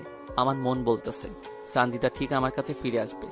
মানুষ তো জীবনে অনেক অন্যায় করে, অনেক ভুল করে, না হয় সানজিদাও করেছে। এইভাবে অনেক দিন চলে যায়, যা গণনার বাইরে। তবুও সানজিদা বাড়িতে আর আসে না, আর আমি সানজিদাকে ফোন দিলেও সানজিদা ফোন ধরে না। আমি তবুও আশা ছেড়ে দেই না, আমার শুধু তাকে লাগবে। সানজিদার সাথে আমার আর কোনো দেখা কথা বলা হয় না প্রায় 6 মাস। আমি তার আশাতে প্রতিনিয়ত থাকি। মন বলে সে আসবে, পরক্ষণে মন আবার বলে সে তো এখন অন্য কারো, তাহলে আমার কাছে আসবে কেন? মনে ভাবনা ছিল প্রেম মহান, কিন্তু সানজিদা শিখিয়ে দিল টাকা প্রধান। হয়তো আজ আমার কোনো কিছু নাই, আমি এতিম, তাই হয়তো সে আমার থেকে চলে গিয়ে অন্য কারো হাত ধরেছে। মনে ভাবনা ছিল একই বৃন্তে হব দুটি ফুল, কিন্তু সে আজ অন্য কারো। শত চেষ্টা করেও সানজিদাকে আমি ভুলতে পারি নাই। প্রতিদিন তার চিন্তা, তার কথা মাথায় ঘুরপাক খায়। চাইলেও কি তাকে ভুলে থাকা যায়? তাকে তো আমি অনেক বেশি ভালোবাসি। হয়তো সে অন্য কারো বুকে তার ভালোবাসা খুঁজে। তো প্রায় 8 মাস যাওয়ার পর হঠাৎ একদিন সানজিদা আমাকে ফোন দিল। আমি তো ফোনে সানজিদার নাম দেখে অবাক। আমি ভাবতে পারিনি সানজিদা আমাকে ফোন দিবে। আমি তড়িঘড়ি করে ফোন রিসিভ করলাম। ফোন রিসিভ করা মাত্র সানজিদা কান্না করতেছে। কেমন আছো তুমি? এইভাবে কান্না করতেছো কেন? আমার সব শেষ হয়ে গেছে শামীম। আজ আমি বড্ড একা হয়ে গেছি। আজ নিজেকে খুব একা লাগছে। আজ আমার পাশে কেউ নাই। কি হয়েছে বলবে তো আমাকে, নাকি না বললে বুঝবো কি করে? তোমার কি টাকা লাগবে?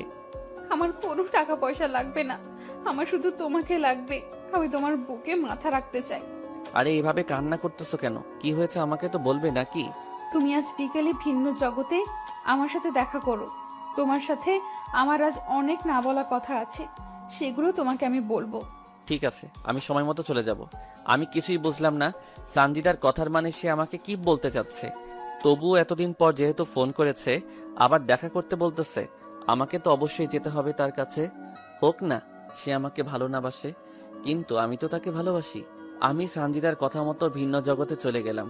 আমি গিয়ে সেখানে নালার এক সাইডে বসে থাকলাম। আমি ভিন্ন জগতে যাওয়ার প্রায় ঘন্টাখানেক বাদে সানজিদা চলে আসলো। সাথে আরো 2টা মেয়ে আছে। ওরা এসে আমার পাশে বসলো। আমি সানজিদার দিকে তাকিয়ে দেখলাম মুখটা শুকিয়ে গেছে আর চোখগুলো তলিয়ে গেছে। মুখের উজ্জ্বল ভাব আর আগের মতো নাই, কেমন যেন কালো কালো হয়ে গেছে। তা তোমার চেহারার এই অবস্থা কেন? আমি ঠিক আছি, কিন্তু তুমি এমন হয়ে গেছো কেন? আমি কেমন করে ভালো থাকি বলো? তুমি আজ অন্য কারো। সানজিদা এবার আমার দিকে চোখ বড় বড় করে তাকালো। হয় ভাবতে পারতেছে না আমি কেমন করে জানলাম। ওভাবে তাকিয়ে লাভ নাই, আমি সব জানি। মানে কেমন করে? মনে আছে তুমি আর তোমার বয়ফ্রেন্ড আমার অটো করে আবাসিক হোটেলে গিয়েছিলে? তারপর বাড়ি ফেরার পথে তুমি আমাকে ফোন দাও এবং ফোন না কেটে তোমার বয়ফ্রেন্ডের সাথে কি কি করো, কি কি বলো সব শুনি। তুমি সব শুনেছো? জানো সেই সময় আমি অ্যাক্সিডেন্ট করে হাসপাতালে ভর্তি হই। কি, তুমি হাসপাতালে ভর্তি ছিলে? জানো তো সেখানেও তোমার কথা বারবার মনে হয়েছিল। তোমাকে না ভুলতে পারি নাই আমি, তাই তো তোমার কথা সবসময় মনে হতো। জানো যেদিন তোমার বান্ধবীকে বলেছিলে তুমি আমাকে ভালোবাসো না, তুমি ভালোবাসো ওই টাকাওয়ালা ডাক্তারের ছেলেকে, সেদিন না পৃথিবীতে নিজেকে বড্ড একা একা লাগছিল। যেদিন শুনেছি ওই ছেলের সাথে তুমি 20 বার হোটেলে রুম ডেট করতে গিয়েছিলে, সেদিন না আমার দেহের আত্মাটার মরণ হয়ে গেছে। আমি ভুল করেছি, আমাকে ক্ষমা করে দাও। আমি আর জীবনেও তোমাকে ছাড়া অন্য কাউকে ভালোবাসবো না। তুমি যা বলবে তাই শুনবো। আমার কথা বা কবে শুনেছো তুমি? আমি না তোমার দেহটাকে ভালোবাসি নাই, তোমার বুকের ভিতর যে সুন্দর মনটা ছিল সেটাকে ভালোবেসেছিলাম। তুমি কেমন করে আমাকে ঠকিয়ে অন্য কারো বিছানায় সঙ্গী হও? একবারও কি এই এতিম অসহায় ছেলেটার কথা মনে পড়ে নাই? তোমার ভালোবাসা পেয়ে তো আমার নিজের মরা বাবা মাকে ভুলে গিয়েছিলাম। তোমার সাথে ঘর বাঁধবো বলে তো নিজের পড়াশোনার ক্যারিয়ার নষ্ট করে তোমার কথা মতো পরিশ্রম করা শুরু করে দিলাম। হাজারো স্বপ্ন দেখিয়েছো, কিন্তু সবকিছু নিমিষে শেষ করে দিয়েছো তুমি। আবারও নতুন করে আমরা স্বপ্ন দেখব, আবারও নতুন করে বাঁচতে শিখবো আমরা। যেখানে আমার ভালোবাসার আত্মাটা মরে গেছে সেখানে আবার নতুন করে স্বপ্ন দেখব, তা কি করে হয়? আমি তো সব দোষ করেছি, আমি তো সব ভুল করেছি। তুমি তো কোনো দোষ করো নাই, তুমি তো কোনো ভুল করো নাই। তাহলে কেন তোমার আত্মা মরে যাবে? যেখানে আপনজন অন্য কাউকে পেয়ে আমাকে ভুলে যায়, অন্য কারো ভালোবাসা পেয়ে আর একজন ঠকায়, সেখানে কেমন করে বেঁচে থাকি? একটাবারও কি খবর নিয়েছো বেঁচে আছি নাকি মরে গেছি? একবারও কি জানতে চাইছো আমার মন কি চাই, কি বলে? তোমার কোন ইচ্ছাটা পূরণ করি নাই? তোমার জন্য তো নিজেকে শেষ করে দিয়েছি। সব জানি, আমি নিজের স্বার্থের জন্য তোমাকে ব্যবহার করেছি। হ্যাঁ, তোমাকে ধোঁকা দিয়েছি। হ্যাঁ, তোমার কোনো খবর নেই নাই। হ্যাঁ, তোমাকে অবহেলা করেছি। প্লিজ আমাকে ফিরিয়ে দিও না। এবার না সত্যি সত্যি আমি মরে যাব। তোমাকে খুব চাই, তাই বলে তোমাকে আমার জীবনে দ্বিতীয় কোনো সুযোগ দিতে চাই না। তুমি তোমার বয়ফ্রেন্ডের কাছে চলে যাও। তখন সানজিদার বান্ধবী আমাকে বলতেছে, ভাইয়া, যে ছেলেটার জন্য সানজিদা আপনাকে ছেড়ে গিয়েছিল, আজ সেই ছেলেটা সানজিদাকে ভুলে গিয়ে নতুন কারোর সাথে সম্পর্ক শুরু করেছে। আমি বার কি করতে পারি? ভাইয়া, সানজিদা 2 বার সুইসাইড করতে চাইছিল, কিন্তু আমরা থাকাই এই যাত্রায় বেঁচে যায়। ভাইয়া, আপনি তো সানজিদার দেহ চান না, তার তো মন চান, তাহলে কেন তাকে গ্রহণ করতে পারতেছেন না? আমার সাথে যে সে আবার বেইমানি করবে না কি গ্যারান্টি আছে? আমাকে যে আবার ধোকা দিবে না তার কি নিশ্চয়তা আছে? আমাকে আবারও অবহেলা করবে না তার কি কোনো নিশ্চয়তা দিতে পারবেন? সাথে সাথে সানজিদা আমার পায়ে লুটিয়ে পড়ল। তোমাকে ছুঁয়ে কথা দিতেছি, তোমাকে ছাড়া আর কাউকে ভালোবাসবো না। তোমাকে আমি অনেক ভালোবাসা দিব। তুমি আর আমাকে কি ভালোবাসা দিবে? দিন রাত তো তুমি ব্যস্ত থাকো, আর আমাকে বাসবে ভালো তুমি? শেষবারের মতো একটা সুযোগ দাও তুমি আমাকে। আমি আর তোমাকে অবহেলা করব না, তোমাকে শুধু ভালোবাসবো। ভাইয়া আমরা আছি। সঞ্চিতা যা বলতেছে সব সত্য বলতেছে। জানেন ভাইয়া, আজ মাসখানেক থেকে সঞ্চিতা সাহস পাচ্ছে না আপনার কাছে যাবার। সে বারবার বলতেছে সঞ্চিতা আপনার সাথে অন্যায় করে আপনি মেনে নেবেন না। তাই তো আমরা ওকে জোর করে আপনাকে ফোন দিয়ে নিয়ে এখানে আনিয়েছি। আমি কি তার কাছে খেলার পুতুল নাকি? তোদের আগেই বলেছি, এই নষ্টা খারাপ মেয়েকে কোনোদিনও আপন করে নিবে না ও। তোরা তো আমার কথা শুনলি না, আমাকে তো আর কোনো সুযোগও দিল না সে। এই, কে বলেছে তুমি খারাপ? কে বলেছে তুমি নষ্টা? তুমি তো আমার কাছে সেই আগের মতোই পবিত্র। তোমাকে কোথাও যেতে হবে না, শুধু আমাকে একটু ভালোবাসা দিলে হবে। সাথে সাথে সানজিদা কার বান্ধবীর সামনে আমাকে এই প্রথমবার জড়িয়ে ধরলো। আমাকে জড়িয়ে ধরে কান্না করতে থাকলো সানজিদা। এই পাগলি, আর কান্না করতে হবে না, আমি তো আছি। আমি তোমাকে ভালোবাসা দিয়ে তোমার সব অতীত মুছে দিব। তোমাকে আর কাঁদতে হবে না, আমি তোমার পাশে আছি। আমি জানি তো তুমি আমাকে অনেক ভালোবাসো। তারপর সেখানে একটু ঘুরে তারা চলে গেল রংপুরে। সানজিদা এখন নিয়মিত আমার সাথে যোগাযোগ করে, নিয়মিত তার সাথে আমার কথা হয়। সানজিদা একদিন তার বাড়িতে এসে আমাকে নিয়ে একটু ঘুরতে বের হলো। আমরা এলাকাটা একটু ঘোরাফেরা করে আমাদের কলেজের বান্ধবী ইতির বাড়িতে গেলাম। ইতি আমাদেরকে দেখে নাস্তা নিয়ে আসলো, আমরা তা খেলাম। আমাদের দুজনের প্রেমের কথা আমাদের সব বন্ধু বান্ধবীকে জানিয়ে দেই আমরা নিজেই। তারপর ইতি বাইরে গেলে সানজিদা বলতে লাগলো, সত্যি তোমার মতো করে এই পৃথিবীতে কেউ আমাকে ভালোবাসে নাই। তোমার ভালোবাসা পেয়ে আমি আমার কালো অতীত ভুলে গেছি। এখন বুঝেছি দেহের ভালোবাসার চেয়ে মনের ভালোবাসা হাজার গুণ দামি আর পবিত্র। তোমার ভালোবাসা পাওয়ার পর তো আমি নতুন করে বাঁচতে শিখেছি। আমি চাই তুমি খুব দ্রুত আগে বাড়িটা করো, তারপর তোমার ঘরে আমাকে তোলো। এখন অনেক সময় লাগবে, আমার কাছে এখন তেমন কোনো টাকা নাই। কারণ আমার কারণে তোমার অনেক ক্ষতি হয়ে গেছে। আজ আমি তোমাকে অনেক কষ্টের দিকে নিয়ে গেছি। ওসব বাদ দাও তো, ইনশাল্লাহ 1 বছরের মধ্যে নিজের বাড়ি করব। আমি তোমাকে নিয়ে এই জীবন পার করে দিতে চাই। তোমার মাঝে আমার সুখ খুঁজে পেয়েছি আমি। আমিও তোমার সাথে জীবন পার করে দিতে চাই। তোমার সাথে আমি বেঁচে থাকতে চাই, মরে যেতে চাই। সেখান থেকে আমরা চলে আসি। তারপর থেকে আমি আর সানজিদা সময় পেলে দেখা করি, কথা বলি। আমরা দুজন অনেক জায়গায় ঘুরতে যাই। ঠিক স্কুল কলেজ জীবনের মতো শুরু হয়ে গেল। আমরা একে অপরের প্রতি অনেকটা নির্ভর হয়ে পড়ি। দেখতে দেখতে সানজিদার পড়াশোনা প্রায় শেষের পথে আসে। আমিও জমি কিনে বাড়ি করে ফেলি। আমি আবারও আগের মতো বেশি বেশি রোজগার করতে থাকি। অনেক বড় ঘরের মেয়ে সানজিদা, তাকে তো একটু হলেও ভালো রাখতে হবে। সে তো এখন বড় ডাক্তার হচ্ছে, তাকে ভালোভাবে দেখাশোনা করা লাগবে। তো একদিন রাতে সানজিদা আমাকে ফোন দিল। আজ এত রাতে ফোন দিলে যে, কোনো কি সমস্যা তোমার? আমার না কিছু টাকা লাগবে, অনেক প্রয়োজন। কত টাকা লাগবে তোমার? এই তো 30,000 টাকা লাগবে আমার। কালকে তোমাকে দিয়ে দিব। তুমি সত্যি অনেক ভালো, তুমি সত্যি আমাকে অনেক বেশি ভালোবাসো। তোমার জন্য যদি জীবন দিতে পারি, এটা কোনো ব্যাপার হলো? আচ্ছা তাহলে ঘুমাও, কালকে তোমার সাথে কথা হবে। সানজিদা ফোন কেটে দিল। আমিও ঘুমিয়ে গেলাম। পরের দিন বড় আম্মার কাছ থেকে টাকা নিয়ে চলে গেলাম সানজিদার কাছে। আমি ওর হোস্টেলের সামনে অটো দাঁড় করিয়ে সানজিদাকে ফোন দিলাম। সানজিদার সাথে সাথে হোস্টেলের বাইরে চলে এলো। আমি সানজিদার হাতে টাকা দিয়ে দিলাম। তুমি আজ এই টাকা দিয়ে আমার যা উপকার করলে আমি তা তোমাকে বলে বোঝাতে পারবো না। তোমার সামান্য কাজে আসতে পেরেছি, এটাই অনেক। তোমাকে সাহায্য করব না তো কাকে সাহায্য করব? তুমি ছাড়া আমার জীবনে বা আর কে আছে? তোমার মতো একজনকে পেয়ে আমি সত্যি অনেক খুশি। তোমার মতো করে কেউ ভালোবাসতে পারবে না। তোমাকেও পেয়ে আজ অনেক খুশি আমি। সেদিন সানজিদাকে টাকা দিয়ে বাড়ি চলে আসলাম আমি। আমার সাথে সানজিদার ভালোবাসা গভীর থেকে গভীরে যেতে থাকলো। আমি এখন অনেকটা সানজিদা নির্ভর হয়ে গেছি। আমার এখন দিনরাত সানজিদা ছাড়া চলে না। সানজিদাকে টাকা দেওয়ার পর 2 দিন সানজিদার সাথে আমার কথা হয়। এই 2 দিনে বুঝেছি সানজিদা এখন আমাকে সত্যি অনেক ভালোবাসে। 3 দিনের দিন রাত 10টার সময় সানজিদা আমাকে ফোন দিল। কি করো তুমি? কি আর করব, আমার একটা পাগল আছে, তার কথা ভাবতেছি। শুনি, সে পাগলটাকে? ফোনের ওপারে যে আমার সাথে কথা বলতেছে সেই পাগলটা। পাগল তো তোমারই আমি, তাই না? নতুন করে কি বলা লাগে? আচ্ছা, রাতে খেয়েছো তুমি? মাত্র খেয়ে আমার পাগলটাকে ফোন দিলাম। আচ্ছা, তুমি খেয়েছো? একটু পরে খাবো। কেন কেন? এই আসলাম সবে, গোসল করে খাওয়া করব। এখন এত কষ্ট করতেছো কেন তুমি? তোমার এখন নিজের বাড়ি আছে, আর কি চিন্তা করা লাগে? এত কাজ করলে কি হবে বলো? বারে, তোমার আমার ভবিষ্যতের জন্য কিছু জমাতে হবে না? আর তাছাড়া তোমার তো এমনিতেই মাঝে মাঝে টাকা লাগে, তখন কি করে দিব? আর বেশি দিন তোমাকে জ্বালাবো না, আর তোমাকে কষ্ট দেব না। আর মাত্র কয়েকটা মাস চলে গেলে আমি পুরো দমে একজন ডাক্তার হব। তখন আর তোমার কাছ থেকে টাকা নেব না, তোমাকে কোনো কাজও করতে দিব না। কাজ না করলে কি করব আমি? তুমি শুধু আমাকে ভালোবাসবে আর আমার সাথে থাকবে, বুঝলে? আমি একাই কি ভালোবেসে যাব? তুমি আমাকে ভালোবাসবে না? তোমার কি এই বিষয়ে কোনো সন্দেহ আছে?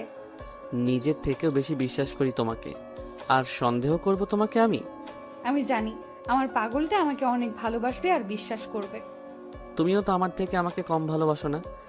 সঞ্জিতার সাথে আরো নানা রকম বিষয় নিয়ে আমার কথা হলো। শেষে সঞ্জিতা আমাকে বলল, এই শোনো, কালকে আমাদের ব্যাচের ছেলেমেয়েরা কক্সবাজার যাব। কেন যাবে হঠাৎ? মেডিকেলের কিছু প্র্যাকটিক্যাল আছে, সেই বিষয়ের জন্য। আরে বাবা, পড়াশোনার জন্য যাবে, আমাকে কি সেটা বলা লাগে? না মানে কি বলো, টাকা লাগবে? সেদিনে তো টাকা দিলে, টাকা লাগবে না। তাহলে? আসলে আমরা 5 দিনের জন্য সেখানে যাচ্ছি, আর 5 দিন তোমার সাথে কোনো কথা বলতে পারবো না, তাই। আরে দূর, এটা কোনো ব্যাপার হলো? তোমার পড়াশোনা আগে, তারপর আমি। তারপরও আমার তোমাকে ছেড়ে যেতে মন সায় দিচ্ছে না। আরে বাবা, তোমার পড়াশোনা শেষ হলে তো আমি সবসময় তোমার সাথেই থাকতেছি। তোমাকে খুব মনে পড়বে আমার সেখানে। এই, ভুলেও পড়াশোনা করার সময় আমার কথা মনে করবে না, বুঝলে? আমি তো 100 বার করব তোমার কথা মনে। আরে বাবা, আমার কথা মনে করলে তোমার সেখানে পড়াশোনার ব্যাঘাত ঘটতে পারে তো। ঘটলে ঘটুক, তবুও তোমাকে ভুলবো না। আমি কি তোমাকে ভুলে যেতে বলেছি নাকি, শুধু পড়াশোনার সময় বাদ দিয়ে? আচ্ছা ঠিক আছে, এবার একটা নাইট কিস দাও তো। তারপর সঞ্জিতা ফোন রেখে দিল। সঞ্জিতা সত্যি আমাকে এতটা ভালোবাসবে, আমার এতটা কেয়ার করবে, তা কখনো কল্পনা করতে পারি নাই। আমি তো মনে করেছি আবার কোনো না কোনো স্বার্থে আমাকে সে ভালোবাসবে। দেখতে দেখতে 4 দিন চলে গেল। এই 4 দিনে সঞ্জিতা আমাকে ফোন দেয় নাই, আমিও তাকে কোনো ফোন দেই নাই।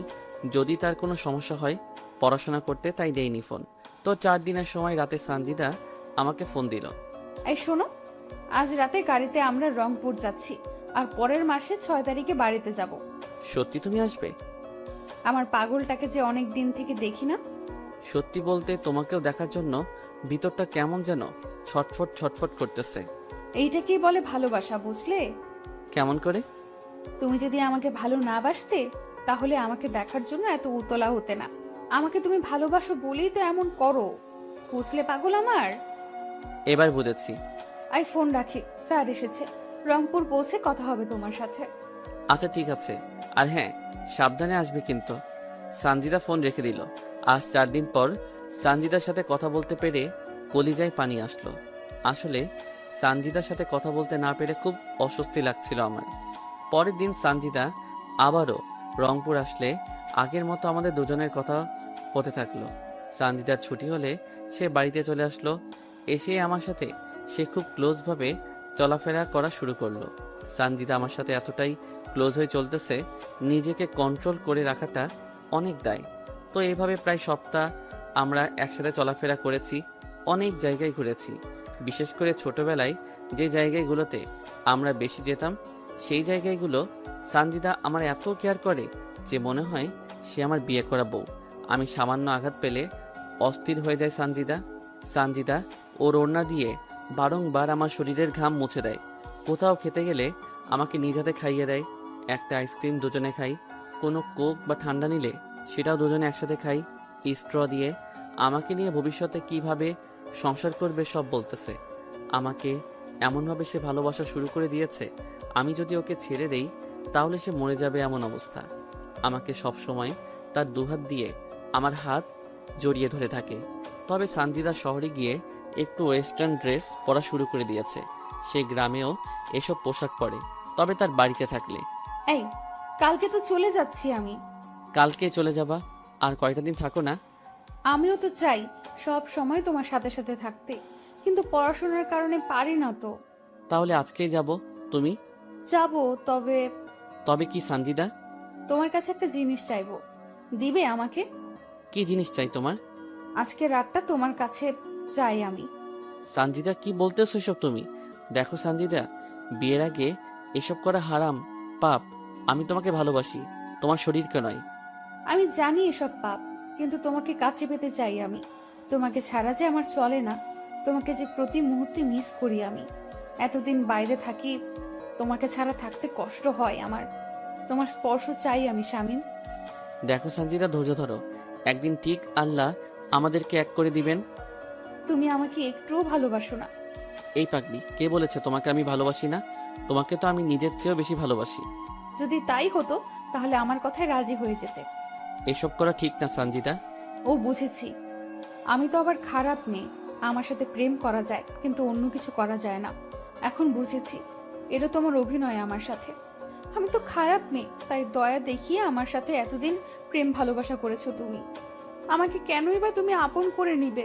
তুমি তো আমার থেকেও ভালো মেয়েকে আশা করো। এই, এসব পাগলের মতো কি বলো তুমি? তোমাকে ভালোবাসি, তোমার জন্য নিজের জীবন দিতেও রাজি আছি আমি। তাহলে রাজি হচ্ছ না কেন তুমি? তুমি না বললে আজকে চলে যাবে? তাহলে আমার সাথে থাকতে চাচ্ছ যে? সবাই জানবে আমি রংপুরে গেছি, কিন্তু রাতটা তোমার সাথে কাটাবো, আর দুজনে রঙিন দুনিয়াতে হারিয়ে যাব। সকালবেলা তুমি আমাকে রংপুরে রেখে আসবে। আমি এসব পারবো না, আর আমি এখনো বড় আবার বাড়িতে থাকি, কেউ দেখলে বা জানলে সমস্যা হবে। বাহ, তাহলে তো ভালোই হলো। মানে? তোমার নতুন বাড়িতে আমাদের দুজনের বাসর হবে, আর আমি নতুন বউ হয়ে তোমার বাড়িতে যাব, বুঝলে? তাহলে কেউ জানবেও না, শুনবেও না। না, আমি পারবো না তোমার সাথে এসব করতে। আমার কথায় যদি রাজি না হও তাহলে এখানেই নিজের ক্ষতি করে ফেলবো, বলে দিলাম। কি করবে তুমি? সানজিদার সাথে সাথে একটা ব্লেড বের করলো আর তার হাতে হালকা টান দিল। ব্লেড হাতে টান দেওয়ার সাথেই সানজিদার হাত থেকে রক্ত ঝরতে থাকলো। এই কি করতেছো তুমি এসব? ব্লেডটা এখনই ফেলে দাও বলতেছি। আমার কথায় রাজি না হলে আরো কি যে করব নিজেও জানি না। এবার সানজিদার এমন কথা শুনে অনেকটা ভয় পেয়ে গেলাম। ওর হাতটাও আমাকে ধরতে দিতেছে না, আর ওর হাত থেকে রক্ত ফোটায় ফোটায় পড়তেছে।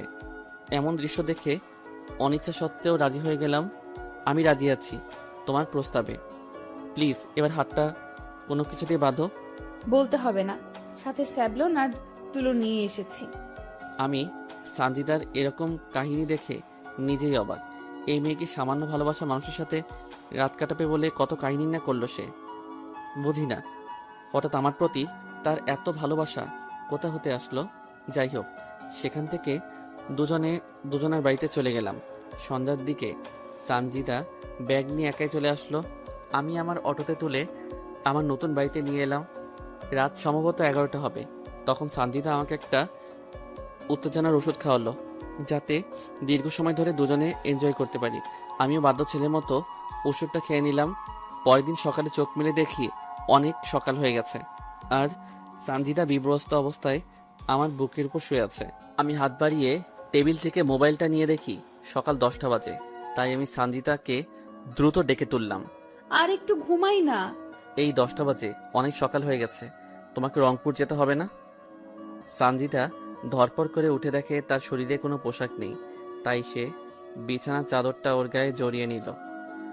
আমি অবাক দৃষ্টিতে সানজিদার দিকে তাকিয়ে থাকলাম। সারা রাত কত অত্যাচার করলে, আর এখন এইভাবে আমার দিকে কি দেখো? না মানে আমার না কালকে রাতের কিছুই মনে পড়তেছে না। মনে পড়বে কি করে? যা যা করেছো না আমার সাথে, উফ বাবা, আর একটু হলে মরে যেতাম। এসব কি বলো তুমি? আর সত্যি বলতেছি, আমার কোনো কিছু মনে পড়তেছে না। কালকের ওষুধের গুণ ওটা, বুঝলে? যাও তুমি ফ্রেশ হও, আমি ড্রেস পরবো। তুমি গোসল করবে না? এমনিতে সময় অনেক চলে গেছে, গোসল করার সময় নাই। হোস্টেলে গিয়ে গোসল করব। তাই বলে এই শরীরে যাবে তুমি? অত কথা বলার সময় নাই, যাও মুখ ধুয়ে আসো। রংপুর খাওয়া দাওয়া করবো, যাও তো। তাই বলে উফ, তুমিও না বেশি বেশি, যাও তো। আমিও ঘর থেকে বের হয়ে টিউবওয়েলে গিয়ে হাত মুখ ধুয়ে ঘরে এলাম। এসে দেখি সানজিদা জিন্স টপস আর মাথায় ওড়না পেঁচিয়ে নিয়েছে। আমি অটো বের করে সানজিদাকে অটোতে তুলে নিলাম। অটোতে করে সানজিদাকে রংপুরে ওর হোস্টেলে দিয়ে আবার অটো নিয়ে চলে আসলাম। রংপুরেও আর কোনো খাওয়া হলো না, শুধু দৌড়ের উপরে রেখেছে আমাকে। কোথাও অটো দাঁড় করাতেও দেয়নি সানজিদা। বাড়িতে আসার পর বড় আম্মার কাছ থেকে খাবার নিয়ে খেলাম।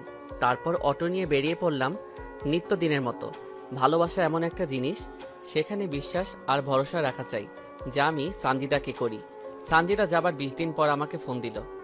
তোমার জন্য একটা খুশির সংবাদ আছে। কি খুশি সংবাদ আছে? আমার লজ্জা করতেছে বলতে। আরে খুশি সংবাদ দিতে আবার লজ্জার কি আছে? এটা যদি তুমি বুঝতে তাহলে কখনো বলতে না। যদি লজ্জা করে তো বলার দরকার নাই। এই তুমি রাগ করো কেন? বলতেছি তো। তো বলো। তুমি বাবা আর আমি মা হতে চলেছি। কি? সত্যি বলতেছি, তুমি বাবা হচ্ছ। আমি? কেমন করে? সেদিন রাতের কথা ভুলে গেলে? তোমার আর আমার যা হয়েছিল তার ফল এটা। এটা কি করে সম্ভব? সব সম্ভব বুঝলে। আর একটা প্রাপ্তবয়স্ক ছেলে মেয়ে যা করলে খুব দ্রুত হয়, তাই হয়েছে। তো তুমি আসো, আমরা বিয়ে করে নিই। আমি কালকে বাড়িতে যাইতেছি, তখন সব বিস্তারিত কথা হবে। ঠিক আছে তাহলে। ফোন রেখে দিলাম, কিন্তু আমি বুঝতেছি না এটা কেমন করে হয়। আমার তো মনেই হচ্ছে না সানজিদার সাথে আমার খারাপ কোনো সম্পর্ক হয়েছে। যদি সানজিদা অন্য কারোর সাথে এমন করে প্রেগনেন্ট হয়, তার দায়ভার আমার উপর চাপিয়ে দেয়। ছি ছি, এসব আমি কি ভাবতেছি? সানজিদা এমন কোনো কাজ করবে না, কারণ সানজিদা আমাকে ভালোবাসে, অন্য কাউকে না। আর সানজিদা আমাকে মিথ্যা কথা কেনই বা বলবে? আমি জানি সানজিদা আমাকে অনেক ভালোবাসে। পরের দিন আর অটো নিয়ে বাইরে গেলাম না। সারাদিন বাড়িতে ছিলাম, কিন্তু দিন গড়িয়ে সন্ধ্যা হলো, তবুও সানজিদা আসলো না। রাতে সানজিদা আমাকে ফোন করে আমার নতুন বাড়িতে যেতে বলল। আমি সেখানে গিয়ে দেখি সানজিদা আগে থেকে এখানে এসেছে। তুমি কখন আসলে? এই তো মাত্র আসলাম আমি। চলো আজকেই তোমাকে বিয়ে করব, আর আমাদের পবিত্র সম্পর্কের সন্তানকে সমাজের চোখে স্বীকৃতি দেই। না, তা আমি চাচ্ছি না। মানে? আমি এই সন্তান পৃথিবীতে আনতে পারবো না। কেন? দেখো শামীম, আমার নিজের ক্যারিয়ার এখন ঠিক হয়নি, এর মাঝে আমি এসব ঝামেলায় পড়তে চাই না। আরে বোকা, সমস্যা কি? আমি তো আছি। যতদিন তোমার ক্যারিয়ার ঠিক না হয় ততদিন তোমাকে চালাবো। সেটা বড় কথা নয়। আমরা যতই বিয়ে করি না কেন, আমার পেটের সন্তান তো নাজায়েজ। কি বলো এসব তুমি? ঠিক কথাই তো বলেছি, কারণ আমরা বিয়ের আগেই শারীরিক সম্পর্কে নিজেদেরকে জড়িয়েছি। এখন যতই বিয়ে করি না কেন, আমাদের পেটের সন্তান কিন্তু নাজায়েজ, বৈধ হবে না। আমি অত কিছু বুঝি না। আমার সন্তানকে আমি পৃথিবীর আলো বাতাস দেখাতে চাই। আমি সেটা কোনোভাবেই পারবো না শামীম। সবাই জানাজানি হলে আমাদের সন্তানকে সবাই নাজায়েজ সন্তান বলবে। আমি মা হয়ে তা সহ্য করতে পারবো না। কেউ জানলে না বলবে। এখন তো মানুষ বিয়ের বছরের মধ্যেই বাবা মা হয়ে যায়, আর আমাদের না হয় তাই হবে। সমস্যা কি? তুমি বুঝতে পারতেছো না, আমার বন্ধু বান্ধবী ওরা কি ভাববে, আমার মেডিকেল টিচার ওনারা কি ভাববে, আমার পরিবার। বুঝার চেষ্টা করতেছো না কেন তুমি? তো এখন কি করতে চাও তুমি? অ্যাবর্শন করতে চাই আমি। এটা করা কি ঠিক হবে? একটা নিষ্পাপ শিশুকে মেরে ফেলবে, যে কিনা এখনো পৃথিবীর আলো বাতাস দেখলো না। তুমি যদি মেয়ে হতে তাহলে বুঝতে কেন এমন কঠোর সিদ্ধান্ত নিতেছি। আমারও তো ইচ্ছে করে আমার সন্তান বেঁচে থাকুক, কিন্তু ঠিক আছে, যা করলে তোমার ভালো হয় তাই করিও। কিন্তু একটা সমস্যা হয়ে গেছে। কি সমস্যা? আমার কাছে কোনো টাকা নাই, কিভাবে অ্যাবর্শন করাবো? কত টাকা লাগবে? এই 20,000 টাকা হলে হবে। অ্যাবর্শন করতে 20,000 টাকা লাগে? তা তো আগে কখনো শুনিনি। আমি জানি সিজার করতে, সন্তান জন্ম দিতে এত টাকা লাগে, আর এখন অ্যাবর্শন করাতেও এত টাকা লাগে? বেশি বুঝো তুমি। আগে আমার কথাটা শুনবা তো নাকি? কি কথা? সামনের 17 তারিখ থেকে আমার পরীক্ষা আছে। আমি যদি কালকেও অ্যাবর্শন করি তাহলে প্রথম পরীক্ষা আমি দিতে পারবো না। তার মানে সে পরীক্ষাতে আমি ফেল করব। তাই ফেল যেন না আসে, তাই টাকা চাচ্ছি যাতে পাস করতে পারি আর ডাক্তার হতে পারি। তোমাকে যেন আর কোনো কষ্ট করা না লাগে, আমিও তোমাকে দ্রুত বিয়ে করে সংসার করতে পারি। ও, এবার বুঝেছি। তুমি থাকো, আমি বড় আম্মার কাছ থেকে টাকা নিয়ে আসি। সেখান থেকে আমি বড় আব্বার বাড়িতে আসলাম। তারপর বড় আম্মার কাছ থেকে টাকা নিলাম। তখন বড় আম্মা বলতেছে, বাবা, তুই এত টাকা নিয়ে কি করিস? একজনকে দিব। জুয়া টুয়া খেলিস না তো? সেদিনই 30,000 টাকা নিলি, আজ আবার 20,000 টাকা নিলি। এভাবে টাকা নিলে কিভাবে কি করবি তুই? আরে বাবা, টাকা তো আর নষ্ট হচ্ছে না, আমি একটা ব্যাংকে রাখতেছি, বুঝলে? তুই যা ভালো বুঝিস বাবা। বড় আমার কাছ থেকে টাকা নিয়ে এসে সানজিদার হাতে দিলাম। তারপর সানজিদা সেই রাতেই আবার চলে গেল। সে নাকি কাল সকালে অ্যাবর্শন করবে। আমি যেন তাকে 3 দিন ফোন না দেই। সে নাকি সেই সময় খুব অসুস্থ থাকবে। সানজিদা চলে যাওয়ার পর সানজিদার সাথে আমার 3 দিন কোনো কথা হয়নি। 3 দিন পর সানজিদা নিজেই আমাকে ফোন দেয়, কথা হয়। তো এভাবে চলতে থাকে আমাদের প্রেম ভালোবাসা। তো সেদিন আমি আবারও রংপুর দোকানের মাল কিনে আনার জন্য গেলাম। আসার পথে চিন্তা করলাম সানজিদার সাথে একটু দেখা করে আসি, তাই তার কলেজ ক্যাম্পাসে চলে গেলাম। গিয়ে দেখি সানজিদা আজ শাড়ি পরে এসেছে, সাথে তার আরও 2টা বান্ধবীও। আমাকে দেখা মাত্র সানজিদা ওর বন্ধু বান্ধবীর কাছ থেকে আমার কাছে আসলো। হঠাৎ তুমি এখানে কিসের জন্য এসেছো? না মানে রংপুর এসেছে একজনের দোকানের মাল কিনতে, তাই ভাবলাম তোমার সাথে একটু দেখা করে যাই। ভালো করেছো। তোমার ক্লাস নাই আর এরকম সেজে কলেজে এসেছো কেন? ক্লাস শেষ করেছি আর বন্ধুরা সহ একটা পার্টিতে যাব একটু পরে। পড়াশোনা বাদ দিয়ে পার্টিতে কি তোমার? আরে বাবা, এটা কোনো বাজে পার্টি না, আমাদের এক বান্ধবীর বিয়ের রিসেপশনের পার্টিতে যাচ্ছি, বুঝলে? ও এবার বুঝেছি। আমাকে কি বিশ্বাস হয় না? কি যে বলো না তুমি, তোমাকে আমার বিশ্বাস হবে না? তাহলে এভাবে বলো কেন? আর এইভাবে বলবো না। আমাদের কথা শেষ হয়নি, একটা ছেলে বাইক নিয়ে সরাসরি আমাদের কাছে আসলো আর এসেই সানজিদাকে বলল তার বাইকে উঠতে। ছেলেটা দেখতে অনেক সুন্দর আর হ্যান্ডসাম, ড্রেস আপও বড় লোক বাবার ছেলের মতো। যে কোনো মেয়ে তার প্রেমে পড়তে বাধ্য হবে। আর তার কথা বলার ধরন দেখলে মনে হবে যেন তার কথায় মিষ্টি মিশানো। আচ্ছা শামীম, তাহলে তুমি বাড়িতে যাও, আমি এবার পার্টিতে যাই, এমনিতে অনেক দেরি হয়ে গেল। তারপর সানজিদা ছেলেটার বাইকে করে চলে গেল। হতে পারে ছেলেটা সানজিদার বন্ধু, তাই হয়তো সানজিদা তার সাথে গেল। আমি আর কোনো কিছু না ভেবে বাড়িতে চলে আসলাম। যার মাল কিনতে গেছিলাম তাকে তার মাল বুঝিয়ে দিয়ে ভাড়া নিয়ে নিলাম। একা আছি, পাশে কেউ নাই, আর খবর নেবেই বাকে। একাকিত্ব বড় যন্ত্রণাদায়ক, তবুও আপনাদের একটু মন ভালো রাখার জন্য পর্ব দিলাম। জানি না কবে এসব ভোগান্তি থেকে বের হব। সত্যি ডিপ্রেশন মানুষকে মৃত্যুর দিকে নিয়ে যায়। তো হঠাৎ একদিন সানজিদার বাবা আমার অটোতে করে কিছু মালামাল তার বাড়িতে নিয়ে গেল।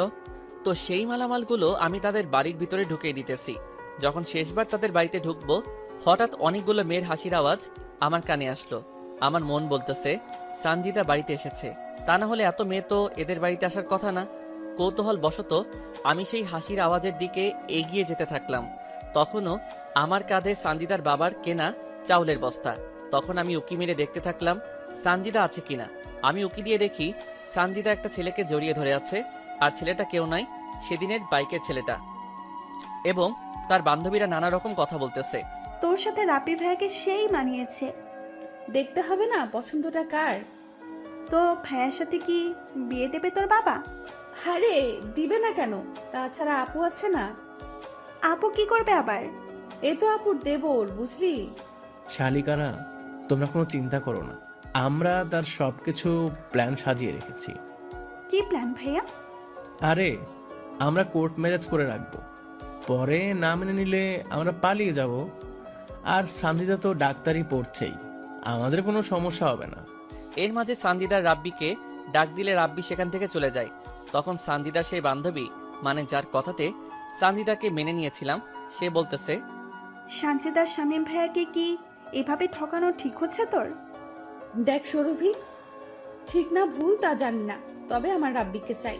তাছাড়া আদ্রিয়ান আমাকে ধোকা দেওয়ার পর এই রাব্বি আমাকে সঙ্গ দিয়েছে। আর শামীম ভাই?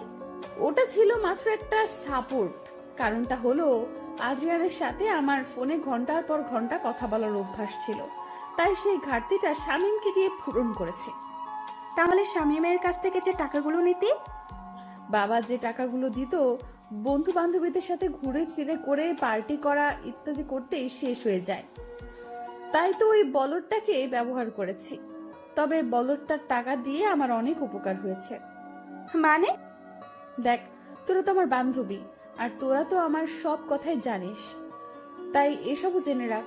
শামীমের টাকা দিয়ে আমি পড়াশোনা যা লাগে তা ব্যবহার করছি, আর রাব্বির সাথে রুম ডেট করতে ব্যয় করছি। তবে রাব্বিও আমাকে টাকা দেয়, কিন্তু তেমন দিতে পারে না, কারণ সেও পড়াশোনা করে। তখন তার একটা বান্ধবী বলতেছে, কিভাবে প্রেগনেন্ট হলি, কিভাবে শামীমের কাছ থেকে টাকা নিলি, অ্যাপ্রেশন করালি, তা খুলে বল। কি তুই আবারও প্রেগনেন্ট হয়েছিলি? চুপ, আসতে বল, কেউ শুনতে পারবে। তাহলে এবার রাব্বির সাথেও রুম ডেট করে তুই প্রেগনেন্ট হয়েছিলি? হ্যাঁ, হয়েছিলাম। যদি আদ্রিয়ানের মতো রাব্বিও তোকে ছেড়ে চলে যায়? যাবে না, কারণ সে আমাকে আদ্রিয়ানের মতো ভালোবাসে না, বুঝলি? আর আমরা কয়েকদিনের মধ্যেই বিয়ে করতেছি, কোর্টের মাধ্যমে। আমি সানজিদার কথা শুনে নিজেকে বিশ্বাস করতে পারতেছি না। আমি কাকে বিশ্বাস করেছি? কোনো শত্রু তো এমন বেইমানি করে না, আর তাকে তো কোনো স্বার্থে ভালোবাসি নাই আমি। তখন আবারও বলা শুরু করলো, তো কি এসব করলি তুই বলতো? আদ্রিয়ান যখন আমাকে ধোকা দিল, তখন আমি অনেকটা আপসেট হয়ে পড়ি। আমার হাতে তেমন টাকা বা অন্য কেউ ছিল না, আর আমি তখন শামীমের সাথে সব যোগাযোগ বন্ধ করে দেই। তারপর কি হলো? তোদের সামনে সুইসাইডের নাটক করি, যাতে তোরা আমাকে আবারও শামীমের কাছে অবধি পৌঁছে দিতে পারিস। তাই তুই আমাদেরকে ব্যবহার করলি? ঠিক তাই। তারপর কি কি করলি তুই? তারপর তো শামীমকে রাজি করালাম। আমার সে সময় টাইম পাসের কেউ ছিল না, প্লাস টাকারও প্রয়োজন ছিল আমার। শামীমের সাথে কথা বলতে বলতে হঠাৎ আমার রাব্বির কথা মনে পড়ে যায়। রাব্বির কথা কেন? আরে বলতেছি তো, আমার আপুর যখন বিয়ে হয় সে সময় রাব্বি আমাকে প্রপোজ করে, আর আমি তাকে ঝুলিয়ে রাখি। আদ্রিয়ান আমাকে ছেড়ে দেওয়ার পর আমি রাব্বির সাথে যোগাযোগ করি, আর রাব্বিও রাজি হয়ে যায়। কিন্তু আমার তেমন একটা কথা বলতো না, তাই আমি রাব্বির সাথে প্রেম আর শামীমের সাথে অভিনয় করি। আর তুই প্রেগনেন্ট হলি কি করে? রাব্বি তো পড়াশোনা নিয়ে ব্যস্ত থাকে, আর দেখতে অনেক সুন্দর, বাবার টাকা পয়সা গাড়ি বাড়ি আছে, আর রাব্বির সাথে অনেক মেয়ের সুসম্পর্ক। তাই আমি রাব্বিকে নানা রকম অজুহাত দেখিয়ে রাজি করাই। কিন্তু তখন সে হোটেলে রুম ভাড়া নিবে, টাকা নাই। তাই বুদ্ধি করে শামীমের কাছ থেকে টাকা নিই, আর শামীমকে বলি আমি 5 দিনের জন্য কক্সবাজার যাচ্ছি পড়াশোনার জন্য। সেখানে গিয়ে আমি আর রাব্বি রুম ডেট করি, আর আমাদের সে সময়কার কিছু ভিডিও আর পিক তুলে রাখি, যাতে রাব্বি আমাকে ছেড়ে না যায়। একেই বলে ধোকা খেলে অন্যকে কিভাবে ধোকা দিতে হয়। তারপর কি করলি? সেখান থেকে রংপুর আসার কিছুদিন পর জানতে পারি আমি আবারও প্রেগনেন্ট। তাই বুদ্ধি করে বাড়িতে চলে আসি, আর শামীমের সাথে এমন ভাবে মিশি যেন সে আমাকে কাছে পাওয়ার জন্য পাগল হয়। কিন্তু শালা বোকা, কিছু কাজের না। তাই আমি তার সাথে শারীরিক সম্পর্ক করার জন্য বলি। পরে রাজি হলে তাকে ঘুমের ওষুধ খাওয়াই, আর সে কিছু জানে না। পরে কি হলো? পরে তাকে ফোন করে বলি আমি প্রেগনেন্ট আর সে বাবা হতে যাচ্ছে। সে শুনে তো খুশিতে পাগল হবার অবস্থা। পরে তার বাড়িতে গিয়ে বলি আমি এ বাচ্চা নিব না। তার সে কি কান্না, আর পারে না, পায়ে পড়ে। পরে শামীমকে বুঝিয়ে সুজিয়ে রাজি করাই, আর অ্যাবর্শন করার কথা বলে আরো 20,000 টাকা নেই। আর রাব্বি জানে শামীমের সাথে আমার প্রেমের অভিনয়ের কথা। শামীম ভাইয়ের সাথে এসব কেন করতে গেলি? কেন তার জীবনটা নষ্ট করতে গেলি তুই? তোর জন্য তো সে অনেকটা পাগল। তোর সবকিছু জানার পরেও তো তোকে আপন করে নিয়েছিল। কোন মেয়েটা টাইম পাস না করে? সবাইকে এক ভাবিস না। আরে রাগ করিস কেন? সবার কথা তো বলি নাই। এমন অনেকে আছে যারা টাইম পাস করে। আমিও নিজেকে ভালো রাখার জন্য শামীমকে ব্যবহার করেছি। একটা বিষয় বুঝলাম না, শামীম ভাইয়ের সাথে তোর কিভাবে পরিচয় হলো? দুজনে একসাথে একই স্কুলে কলেজে পড়েছি, সেখান থেকে পরিচয়। সত্যি বলতে তার সাথে কোনো সম্পর্ক করার ইচ্ছা ছিল না। তাহলে? ও খুব ভালো ছাত্র ছিল, আর আমি পড়াশোনা তেমন পারতাম না, তাই তাকে ব্যবহার করেছি। আর এমন ভাবে তার সাথে কথা বলেছি আর মিশেছি, মনে হবে তাকে ছাড়া আমি অচল। আর যখন দেখলাম আমার জন্য শামীম সব করতে পারে, সব করতে প্রস্তুত, তখন তো নিজেকে ধন্য মনে করা শুরু করলাম। আর তাকে দিয়ে কত টাকা হাতিয়েছি তার হিসাব নেই। এতে আমার পড়াশোনার হাত খরচ, পোশাক, চলাফেরা করা খুব ভালো হয়েছে। একটা এতিম গরিব ছেলের সাথে এসব করা কি তোর ঠিক হয়েছে? যদি শামীম জানতে পারে বা তার নিজের কোনো ক্ষতি করে? জানতে দিলে না জানবে। রাব্বিকে বিয়ে করে ওকে বলবো বাড়ি থেকে জোর করে বিয়ে দিয়ে দিছে, বাস শেষ, ইচ্ছা খতম। এগুলো করা ঠিক হচ্ছে তোর, সঞ্চিতা? এই বেশি কথা বলিস না তো। তোদের জন্য রাব্বির সাথে একান্ত সময় কাটাতে পারতেছি না, তার চেয়ে বরং রাব্বিকে নিয়ে শামীমের বাড়ি গিয়ে একটু মজা করি। আমি সানজিদার এমন সব কথা শুনে কাঁধ থেকে চাউলের বস্তা নিচে ফেলে দিলাম। আমি ভাবতেও পারতেছি না এত বড় বেঈমান মানুষ কেমন করে হয়, এত সুন্দর অভিনয় মানুষ কেমন করে করতে পারে। হঠাৎ সানজিদার বাবা আমাকে বলে তার আরো কিছু নিয়ে আসা লাগবে। আমি সানজিদার বাবা সহ আবারও বাজারে গেলাম। বাজারে যাওয়ার পর সানজিদা আমাকে ফোন দিল। কেমন আছো তুমি? এই তো বাইরে আছি। আমি তোমার বাড়িতে আছি, কিছুক্ষণ পর আসো, ঠিক আছে? ঠিক আছে।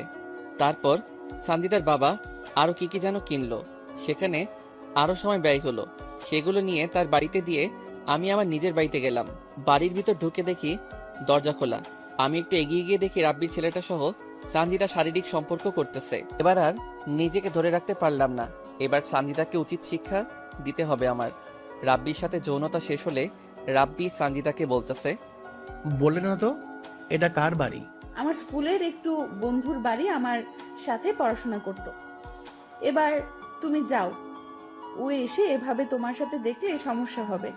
তারপর রাব্বি ঘর থেকে বের হলো। আমি আড়ালে চলে গেলাম আর সানজিদা মাটিতে পড়ে থাকা কাপড় তুলে পড়তে লাগলো। আমি সেই সময় ঘরে ঢুকলাম। আমাকে আচমকা দেখে সানজিদা ঘাবড়ে গেল আর ঘামতে লাগলো। বর্তমান চারিদিকে তাকিয়ে দেখি সব কয়েদি, জেলার মৎস্য অফিসার, শিক্ষা অফিসার, সবার চোখে পানি, শুধু জজের চোখে পানি নাই। মেয়েটাকে তুমি মেরেছো? ঠিক কাজ করেছো তুমি। এমন বেঈমান মেয়ের বেঁচে থাকার কোনো কারণ আমি দেখি না। বলো না কিভাবে মারলে তাকে? তাহলে শুনুন অতীত। আরে এই শীতের মধ্যে তুমি এভাবে ঘামতেছো কেন? কই ঘামতেছি আমি? এই দেখো তোমার কপালে ঘাম। সানজিদা সাথে সাথে আমাকে জড়িয়ে ধরলো। আমিও এই সুযোগে সানজিদাকে বিছানায় ফেলে দিলাম আর ওর ওড়না বুক থেকে নিয়ে ছিঁড়ে দুই ভাগ করলাম। এক অংশ দিয়ে ওর দু হাত বাঁধলাম আর এক অংশ দিয়ে ওর দু পা বাঁধলাম। তারপর অন্য ঘর থেকে রশি এনে দুই হাত দুই দিকে ছড়িয়ে খাটের সাথে বাঁধলাম আর দুই পা দুই দিকে দিয়ে বেঁধে ফেললাম। এই, তুমি আমাকে এভাবে বাঁধলে কেন? আর আমার ওড়নাই বা কেন ছিঁড়ে ফেললে? জানেমান সেদিন রাতে কি করেছি তা আমার মনে নাই, কিন্তু সেদিন রাতের মনে না থাকা কাজটা আজ করব। তাই বলে এইভাবে বেঁধে কেউ এসব কাজ করে? আমি তোমার প্রেমিকদের মতো করে ওসব করব না, একটু অন্যরকম ভাবে করব। ঘর থেকে বের হয়ে রান্নাঘরে গিয়ে একটা রামদা লবণ আর শুকনা মরিচের গুঁড়া নিয়ে আসলাম। এসব কেন নিয়ে আসলে তুমি? চুপ কর, তোর জন্য আজ আমার করুণ অবস্থা।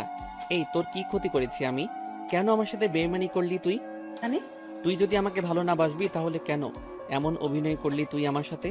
তোর যদি অন্য ছেলেকে ভালো লেগে থাকে তাহলে কেন আমাকে তোর জীবনে জড়ালি? এসব কি বলো তুমি? আমি তখন তার বাড়ির সব কথা বলে দিলাম। এসব শুনে সানজিদা ভয় পেয়ে গেল। জানেমান যত কষ্ট আমাকে দিয়েছিস তার চেয়ে হাজার গুণ কষ্ট তোকে দিব আমি। কি করবে তুমি? তুই শুধু দেখো আর চিৎকার করো। আর কোনো কিছু বললাম না। আমি বিছানায় উঠে ওর গায়ের সব কাপড় খুলে ফেললাম। তারপর রামদা দিয়ে ওর স্তন কেটে ফেললাম। সাথে সাথে সানজিদা বিলাপ করে কাঁদতে থাকলো। আমি এবার লবণ আর মরিচের গুঁড়া সেখানে দিয়ে দিলাম। তারপর তার হাত কাটলাম, মানে শরীর থেকে আলাদা করে দিলাম। তারপর তার যৌনাঙ্গে রাম দিয়ে 3-4টা কোপ দিলাম। গলা কাটা মুরগির মতো ছটফট করতে থাকলো। সেখানেও লবণ আর মরিচের গুঁড়া দিয়ে দিলাম। আমার খুব কষ্ট হচ্ছে, তার চেয়ে আমাকে একেবারে মেরে ফেলো, আমি আর সহ্য করতে পারতেছি না। ঠিক এই রকম ঝড় আমার বুকে হচ্ছে। তোর জন্য কি করি নাই? তোর জন্য নিজের ক্যারিয়ার, সংসার নষ্ট করেছি। তোর জন্য নিজেকে শেষ করে ফেলেছি। এইটুকু স্বার্থ নিয়ে তো তোকে ভালোবাসি নাই, এমনকি তোর শরীরটাকেও না। তাহলে কেন আমার সাথে এত বড় প্রতারণা করলি? তুই ভালো করে জানিস তোকে কতটা ভালোবাসি। তোকে পাবার জন্য আমি কি কি না করেছি। সেই ছোটবেলা থেকে তোর সব চাহিদা আমি পূরণ করেছি। তার বিনিময়ে কি দিয়েছিস আমাকে? আমাকে মেরে ফেলো, আমি আর সহ্য করতে পারতেছি না। এমন যন্ত্রণা আমার কখনো হয়নি। এই চুপ, কোনো কথা বলিস না। তোর না শরীরের উত্তেজনা বেশি, তা আরো বাড়িয়ে দিব আমি। কিন্তু না, সানজিদা চিৎকার করতেছে, এত জোরে চিৎকার করতেছে যে আশেপাশের মানুষ শুনতে পাওয়ার অবস্থা। তাই আমি রামদা দিয়ে ওর জিভটা কেটে সেখানেও লবণ আর শুকনা মরিচের গুঁড়া দিলাম। মনে আছে তুই বলেছিলি না আমার বুকে মাথা রেখে তুই ঘুমাবি? আয় তোকে আজ ঘুম পাড়িয়ে দেই। তার আগে বলতো আদ্রিয়ান আর রাব্বি তোকে কথায় কথায় স্পর্শ করেছে? ও তুই তো বলতে পারবি না। তার আমি রামদা দিয়ে সেসব জায়গা কেটে দিয়ে তোকে পবিত্র করে আমার বুকে রেখে তোকে ঘুম পাড়িয়ে দেই। তারপর রামদা দিয়ে তার কপাল থেকে পা পর্যন্ত এমনভাবে কেটেছি যা বাংলাদেশের ইতিহাসে এমন করে কাউকে মেরেছে কিনা জানি না। আমি এবার সানজিদার 2 পা কেটে ফেললাম। তখন অবধি সানজিদার দেহে প্রাণ ছিল। শেষে সানজিদার পেটে কয়েকটা কোপ দেই আর সাথে সাথে সানজিদাকে আমার বুকে জড়িয়ে ধরি আর সেখানে সে শেষ নিঃশ্বাস ত্যাগ করে। সানজিদাকে এত যন্ত্রণা দিয়ে মেরেছি যা ভাষায় বলে বোঝাতে পারবো না। তাকে তো আমি ভালোবাসতাম, আমাকে বললে তো তার জীবন থেকে সরে যেতাম। কেন সে বারবার আমার সাথে ছলনা করলো? কেন বেইমানি করলো সে? আমি তো কোনো স্বার্থ নিয়ে তাকে ভালোবাসি নাই। অনেকক্ষণ